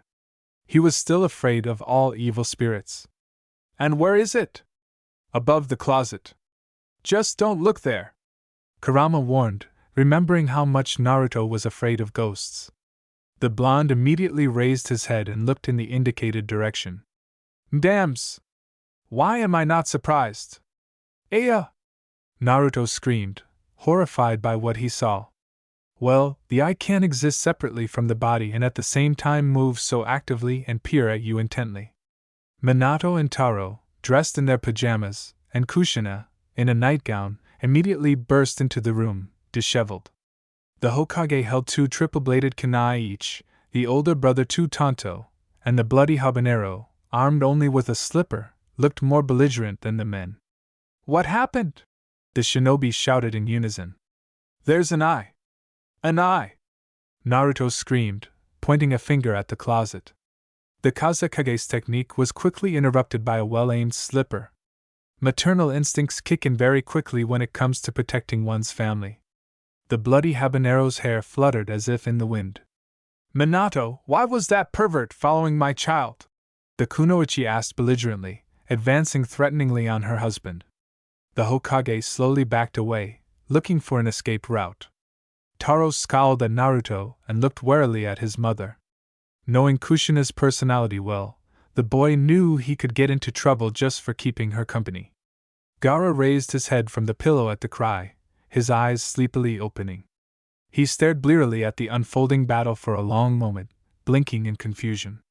The one-tailed demon's Jinchuriki decided he was dreaming, fell back onto the pillow, and rolling over, began to snore soundly. Even the loud screams in his ear didn't bother the boy. He was used to hearing even more terrifying sounds, but here he slept so soundly and sweetly, and the feeling of security remained. Naruto, leaping over his neighbor, rushed to separate his parents, pushing them out of his room in the process. Chapter 14. Curiosity killed the cat. Naruto practically dragged a sleepy and lethargic Gaara to breakfast. The boy had never slept so much in a single day. Kushina cooed affectionately over her family, filling the table with delicious-smelling food. The sandy one was sadly picking at his plate, nodding slightly, until a passing woman patted him affectionately on the head. Odaguno's eyes widened in surprise and he began looking around wildly. Oh, Gaara's awake! Naruto concluded happily. The boy looked around in surprise as if he had just realized where he was. It was so strange to find himself in such a friendly, family-like setting. Minato watched the one-tail's Jinchuriki closely, but he was a completely normal child, albeit a little withdrawn and taciturn. But his friend's silence was more than made up for by the restless blonde, and the Hokage wondered with surprise where his youngest son had found so much energy so early in the morning. The boy looked even better than usual. His cheeks were brightly flushed, and his eyes sparkled mischievously, as if he'd downed a ton of energy drinks. He looked enviously at his brother Taro, who had been forced to spend the entire night vigilantly guarding the enemy nation's weapons. The night had passed surprisingly peacefully, which was doubly disappointing, considering that the blonde-haired brat had slept like a log, despite having started this whole mess. Naruto volunteered to clear the plates and wash the dishes, surprising the entire family. The boy was usually reluctant to help around the house. While the blonde performed these simple tasks, Gaara rested his head on the table, his gaze fixed on his friend's back. How can you be like this? Naruto gets along with everyone so easily. And he also said that he was also a Jinchuriki in his world, but that didn't stop him from making friends. This is strange. This is so strange that I almost don't believe it. Sabakuno thought in confusion, and then remembered how this red-haired woman gently stroked his hair. The boy touched his head, as if he could still feel that touch. What a wonderful mother Naruto-kun has! She wasn't afraid to touch me. The sand one was still hovering in his thoughts, so he didn't notice when his friend finished cleaning and washing the dishes, and sat down opposite, first ruffling his neighbor's hair. Gaara again touched his head in confusion. Such a strange sensation. Hey, don't sleep, the blonde said cheerfully, looking at the sand one with a cheerful sparkle in his eyes. Taro appeared in the doorway. Gaara-san, are you ready? Sabakuno nodded silently and stood up. The final part of the negotiations will take place at the residence, and you have been asked to wait at the main gate. I will accompany you. The young man's voice sounded extremely polite and cold. I'm with you. The blonde jumped up from his seat, determined not to leave his newfound friend alone. That's not necessary, Taro snapped, glaring harshly at his younger brother. That look pinned the blonde to the spot. It was the first time his older brother had raised his voice at him. Naruto was slightly taken aback. Gaara stepped forward, shielding Uzumaki with his body and narrowing his eyes militantly. A bloodthirsty aura emanated from the boy's frail figure. Naruto silently thanked the heavens that he had almost forcibly forced his friend to leave the pumpkin in the bedroom. Hey! Calm down! The blonde boy jumped out in front of the Jinchuriki and, waving his arms, attracted his brother's attention. What's so bad about me walking with you? It's more fun in company! The blonde laughed tightly. Taro chuckled and stepped back. I'll wait for you both outside, the shinobi said and left. Uzumaki sighed with relief. Turning his head, Naruto smiled encouragingly at his friend, who still seemed threatening. His green eyes clouded slightly. Kurama, you said you absorbed Shikaku's chakra. Well, I didn't absorb all the chakra, only a small part, so the one-tailed one wouldn't tear you apart. But his madness gives him new strength and chakra is generated anew. So it turns out we haven't made any progress? No, well, there is progress. Our little one doesn't tear anyone apart on the spot. And remember how much he loves it. Kurama laughed. Naruto inappropriately remembered that his nine-tailed friend was still a demon and wasn't always interested in simple human values. Hey! Gaara, take it easy. It's me, Naruto. The Jinchuriki's gaze cleared. He blinked in confusion, glanced around, and frowned slightly. Apparently, he was assessing the situation. Uzumaki, wasting no time, grabbed the redhead by the hand and dragged him into the room. Grabbing the pumpkin, the boys rolled out into the street. The three-person procession reached Konoha's central gates in complete silence. Kamizuki Izumo and Higain Kotetsu, the eternal guards guarding the main entrance and the barrier of Konohagure no Sato, were in place. Uzumaki waved to them cheerfully, glad that at least here there weren't any fundamental differences between their worlds. Izumo waved back. Kotetsu gave the blonde a disdainful look and pointedly turned away. Naruto was taken aback. He was still having trouble getting used to this attitude. Gaara studied the pattern on the wooden doors thoughtfully, lost in thought. Taro methodically twirled a kunai in his hand. Uzumaki stood there, unsure what to do with himself, but for some reason he was nervous. He didn't like the tense atmosphere around them, but he couldn't think of a way to fix it either. He gave up on the matter and walked away, sitting in the shade of a large tree, leaning his back against it. Kurama, I was wondering if they could have somehow detected that we stole Shikaku's chakra? No. I didn't take that much. And why? What exactly? Why didn't I take enough, or why can't they detect it? Both. There's not enough space in your chakra core. By absorbing chakra, I will grow in size. Do you want to be torn apart from the inside? No. The blonde shook his head desperately at the image that appeared before his eyes. The answer to the second question follows from this. And if there is too much chakra? That would be great if you could do it, but it's not an option. Chakra doesn't stay in your body. It'll just slip through your fingers. Naruto and Kurama discussed ways to conserve chakra for a while, but couldn't find any real solution. Naruto flinched when both Kage and their escorts appeared at the gates. He'd gotten too caught up in arguing with Kurama. Then came the ceremonial farewells, the polite, veiled promises. Naruto hated all this political red tape, as it was saturated with falsehood. When it was time for the Sandman to set out, Gaara slowly approached the blond man standing to the side and timidly extended his hand. This time, Naruto didn't hesitate, but immediately responded with a firm handshake. The red-haired boy's lips twitched in a faint semblance of a smile. The Suna shinobi watched in disbelief.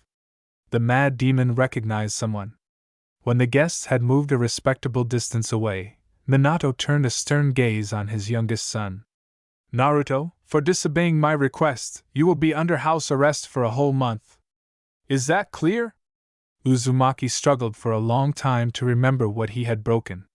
The Hokage didn't like the prolonged pause and raised his voice slightly. Do you understand? The blonde nodded. Apparently, he really had broken something. Then you go to your room right now and don't come out until I say so. Is that understood? Naruto sighed heavily and hung his head. I see, the boy responded sadly and slowly walked home, terribly upset by the world's injustice. Having entered his room and suffered from idleness for 2 hours, Naruto became bored. The thirst for activity took over. The itch in his butt wouldn't let him sit still. Kurama, let's look for something interesting in father's study. Uzumaki suddenly flashed with a new idea. It seems like you were ordered to stay in your room and not stick your nose out without permission. Kurama noted with a meaningful chuckle. This is incredibly boring. And I can't sit still, the blonde declared, jumping up and down on the bed. The Ninetales laughed. If 5 countries couldn't keep its host in a specially created shelter, then what can we say now? Let's go! After all, adventurism was inherent in both of them.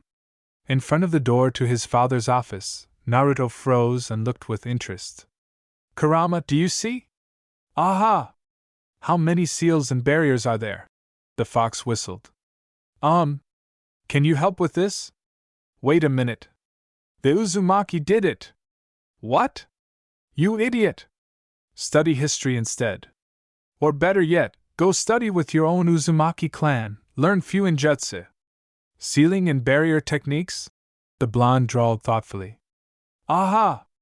And I'm just trying to get in. Fool! Kurama commented good-naturedly. The symbols on the doors glowed faintly when the fair-haired boy crossed the threshold, and immediately went out, recognizing his own blood. Kushina must have set it up, since they let you in so easily. The fox voiced his thoughts.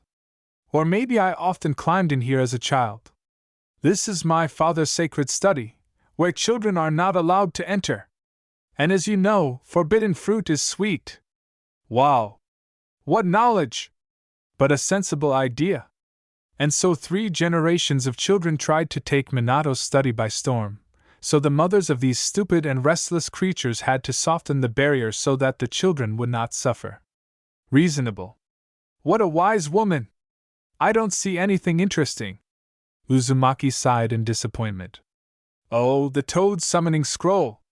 Naruto exclaimed joyfully, rushing towards the familiar object. He had barely opened the scroll and was already biting his finger when Naruto froze, stopped by Kurama's mocking voice. Stop! Put it back! Why? Summoning toads is so cool, the blonde asked, perplexed, but lowered his hand. Because you're an idiot. Do you want me to explain the reason? Then say please. Kurama sneered. Please. Please, dear Kurama. Please, dear Kurama. Naruto repeated obediently, becoming more and more perplexed by what the demon wanted from him. So, if you don't want to be left without a summon at all, put the scroll back. Kurama, can you explain it in simpler terms? In short, you will always have too little chakra. During a battle, you won't be able to summon anyone stronger than a simple tadpole. Forget about toads. But, Naruto, an ominous voice came from behind him. What are you doing in my office? Uzumaki mentally groaned.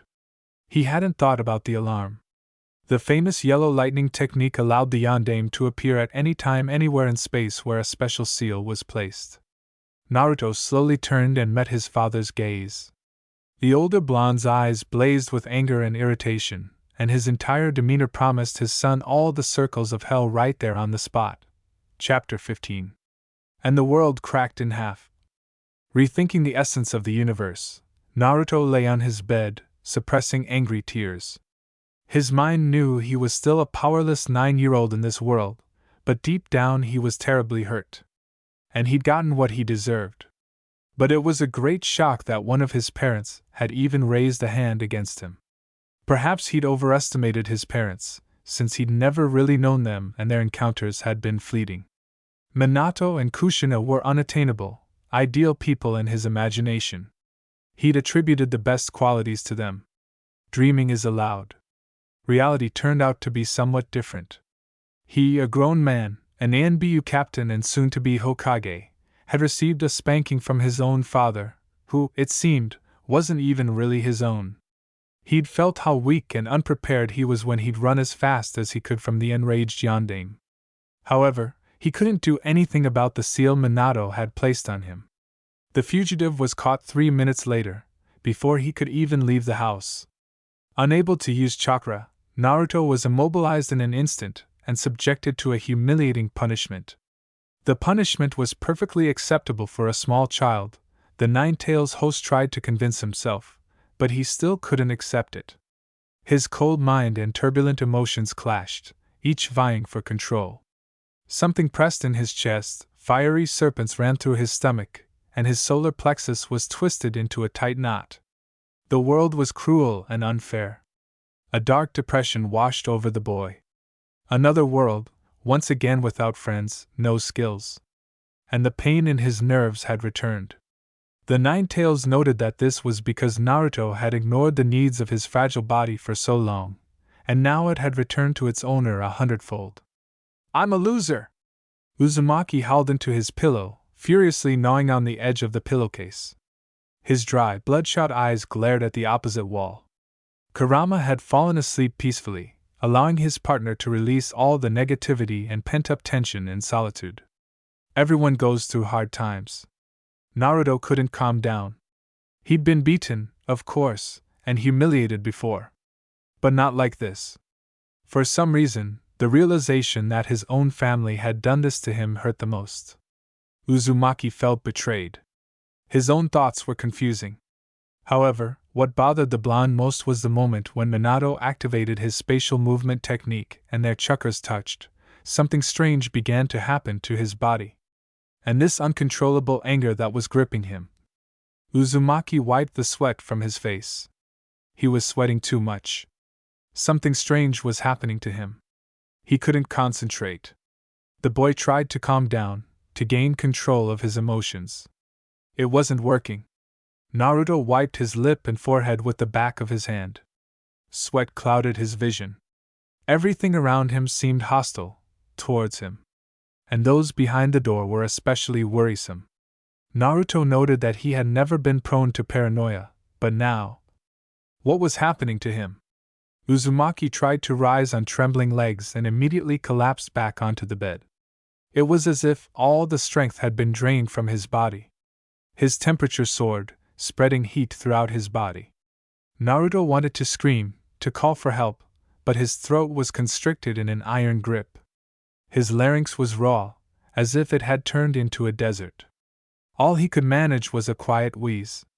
His consciousness was swimming. The blonde had fought with all his might, but he was losing because he didn't understand who his opponent was. Naruto hadn't eaten or drunk for 2 days. Taro popped in several times and called him to the table, but the blonde, burrowing into a nest of blankets and pillows, didn't even show his nose, replying in a hoarse voice that they should leave him alone and not bother him anymore. "Father, you're too harsh." The eldest son sighed wearily, entering the kitchen and sitting down on a chair. Minato frowned. "He deserved that punishment. I think he worries too much." The young man frowned, involuntarily repeating his father's facial expression. "Let him stay in his room as long as he likes," Mamoru interjected. "It's no great loss." Kushina silently placed the food in front of the household, pursing her lips in displeasure.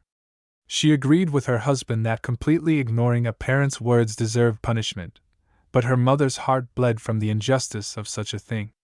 Moreover, the woman was worried that Naruto didn't even come out for a drink of water. It was strange, and deeply disturbing. The nine-tailed fox woke up with its fur wet. Jumping to its paws, it noted that all the corridors were flooded with water, and the water level was slowly but surely rising. The demon measured the depth. It was already 20 centimeters from the floor. The cubs howled and yapped in alarm. The fox thrashed about in its subconscious, unable to understand what was going on. Naruto stopped responding, no matter how much Kurama called to him. The connection with its host was as if drowned out by something else. The light in the corridors dimmed. The cubs scattered, squealing loudly, no less frightened than their adult brother. Naruto withdrew into himself. He was overwhelmed with emotions. He sincerely hated himself. For his weakness, his stupidity, his vanity. He felt useless and pathetic. And with each passing hour, these emotions only grew stronger, making the situation worse. Uzumaki was angry. He grew angrier and angrier. Anger and rage drowned out all rational thought. The boy withdrew so deeply into himself that he stopped hearing Kurama. The troubled fox desperately tried to reach his friend. Something strange was happening in his subconscious, too. Naruto hated, truly hated with all his heart. No, not Minato. Strangely enough, he felt no negative emotions toward his father. He couldn't be angry with him. He had long ago decided that he would forgive his loved ones anything. Even if they disowned him, even if they stopped loving him, even if they no longer needed him, Naruto would never stop loving them in return. Uzumaki acutely felt that the reason lay solely with him. It was his fault that this had happened. He and he alone. He himself was unworthy of their love. It was his own fault that he had lost everything. Now it was becoming clear why Minato and his older brothers treated him so coldly. No one in this world needs Uzumaki Naruto. A superfluous element. His blue eyes dimmed. A worthless, weak, disgusting creature. That's who he is. The boy's lips trembled slightly. Salty streaks ran down his cheeks. However, he didn't feel like he was crying. The child's gaze turned glassy. The burn mark on the boy's stomach grew darker with each passing hour. Naruto felt useless, forgotten, and abandoned. The realization that he was alone in the world cut like a sharp knife through the soft tissue of his heart. It became increasingly difficult to breathe. A sharp pain pierced his stomach. Uzumaki curled into a fetal position and went silent. The sinuous lines of the burn turned dark brown, almost black, tracing the intricate pattern of a demonic seal. Kushina, walking out of the store with a bag of groceries, suddenly clutched her stomach, dropping her bag. The kunoichi's vision darkened. Gritting her teeth, she bravely forced herself to hurry toward the Uzumaki district. As a Jinchuriki, she sensed the Kyuubi trying to break free. Something was pressing on the seal, weakening its effect. The unconscious Uzumaki was caught by her relatives, who had arrived, sensing something was wrong with the seal binding the nine-tailed demon. Demonic chakra smoked faintly above Kushina's body. The seal with... The kunoichi didn't hear what happened next, immersed in darkness. 3 days later, an unusually silent Naruto emerged for breakfast. Uzumaki was listlessly picking at his plate. The younger blonde swallowed a couple of pancakes with difficulty, but the third one became a lump in his throat. The boy hurried to wash it down with juice, nearly choking. He thanked him for the food in a lifeless voice and returned to his room. The child diligently tidied up the room, carefully made the bed, and sat down on a chair by the window, staring absently into the distance. Minato sat frowning, furiously sawing at his plate, unaware that he had long ago cut a piece of bacon. The old Naruto had returned. He was as quiet, silent, and sad as before. Only for some reason this didn't bring joy. Not at all. Seeing his son in his old state was somehow painful. The younger blonde's empty gaze no longer shone with enthusiasm and the zeal to move mountains. It was as if it had gone out. The man desperately didn't want to be the one who snuffed out his son's life. Taro watched his little brother go, confused, and chewing his lips fiercely. The young man jumped up, took a step toward the stairs to the second floor, but stopped just as abruptly. Casting a stern glance at his father, the young warrior frowned and strode decisively out of the house. A sharp pang of guilt stabbed the Hokage. It seemed he had somehow disrupted their family idyll. Even Mamoru no longer welcomed his younger brother's behavior. Only the boy's expression revealed that he still hadn't quite decided how to feel about it. Minato, consumed by conflicting emotions, peered into his son's room. The child's bedroom had once again lost its color. In his hectic days, Naruto had managed to create such a mess that his parents were astonished. Things were scattered everywhere, the bed was never made. Now, however, everything was perfectly tidy. The boy sat by the window, staring into space, half turned toward the exit. Naruto, the Hokage spoke, clearing his throat slightly, I've thought about it and decided to lift your punishment. You can leave the house now. The boy glanced at his father with an indifferent gaze and bowed his head slightly, indicating that he understood. I remember that I'm punished, the boy said dryly, his face without a single emotion, and I will serve it to the end. Naruto, the man was confused. After clinical death, his son had changed dramatically, and something in his gaze made Minato proud of his offspring. However, Namikaze didn't know how to find common ground with the little hurricane. Now this light had died down. It was like an empty shell in front of him. Then go out for a walk in the garden. And you still won't leave the house grounds, the Hokage tried to cunningly, realizing that he was talking to a small child and such a trick could work. Yes, I remember you said I could go out when you gave me permission, the boy responded a little sharply. Minato shuddered involuntarily. He was a little frightened by that empty look and the emotionless voice of his own son. Then, all right. The Hokage hurried to the residence, where he had summoned Hawk. Summoned? A shinobi in an Anbyu mask appeared before the head of the village. Hawk, your assignment, you will be my son's mentor, starting from this moment. If the warrior was surprised at anything, he didn't show it. Yuma decided not to hide behind the mask, since the Hokage had officially given him the assignment. This time, he decided to do everything by the book. Approaching the house, he knocked on the door.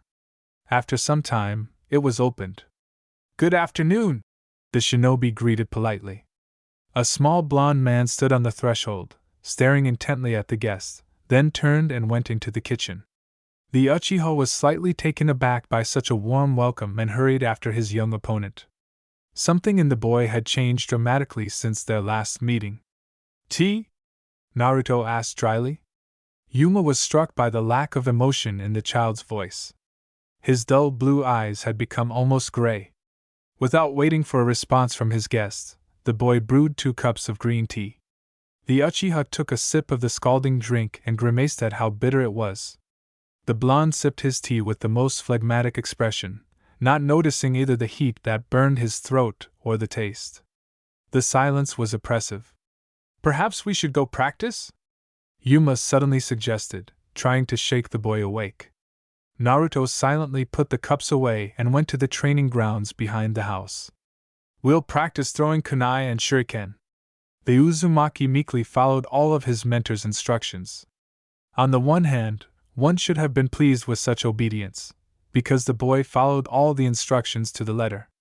The young man made the task more difficult each time, and his frown grew deeper. The enthusiasm with which his young protege had told the Uchiha about how he would become a cool shinobi, the strongest in all of Konoha, was no longer visible. There was no life in the blonde's eyes. Good boy, that's right. You're hitting your target well with kunai, but the shurikens fly wide.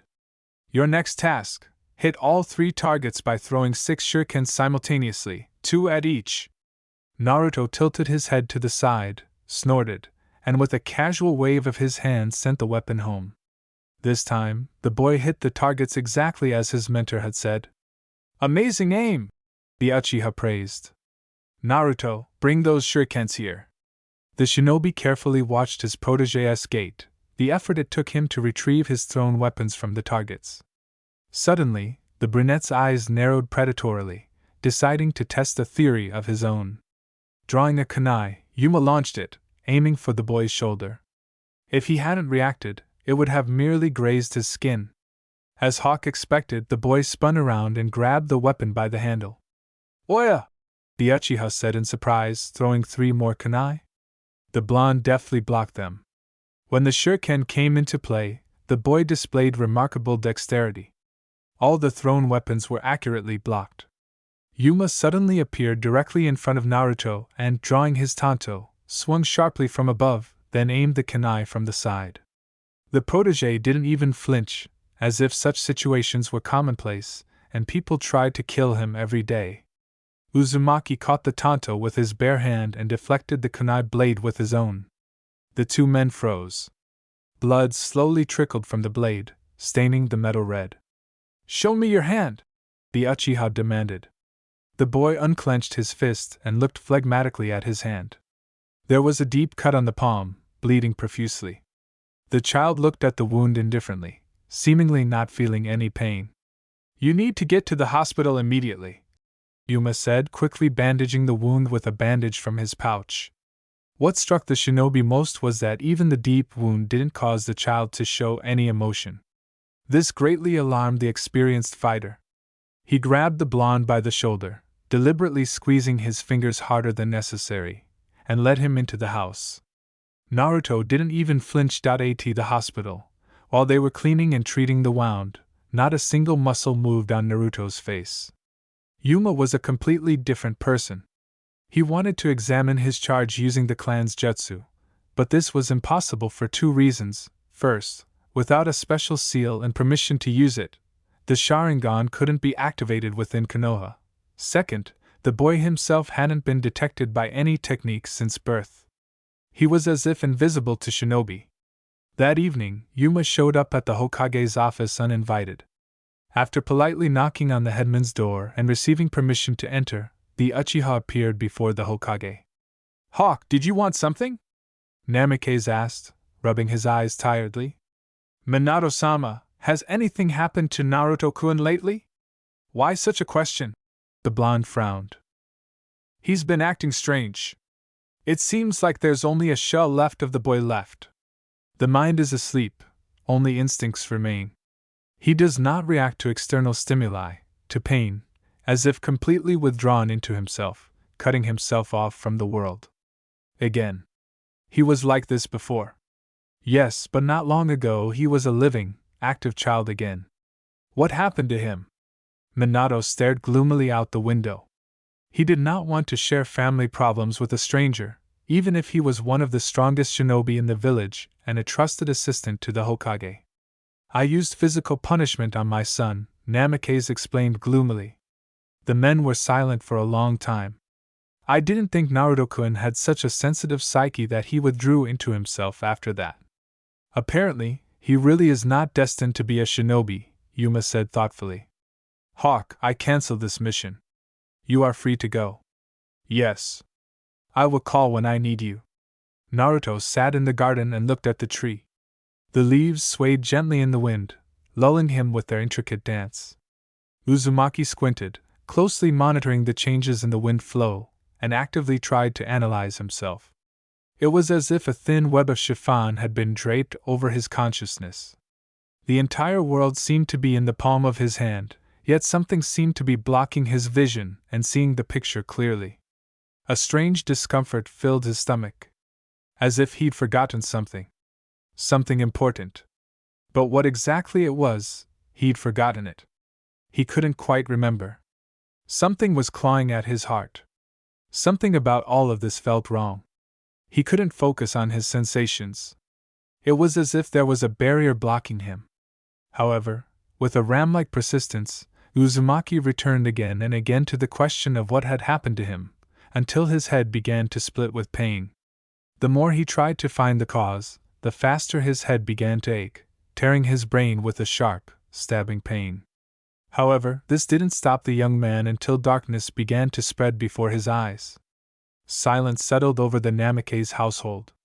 Kushina lingered in the Uzumaki quarters as the nine-tailed demon began to break free of its seal.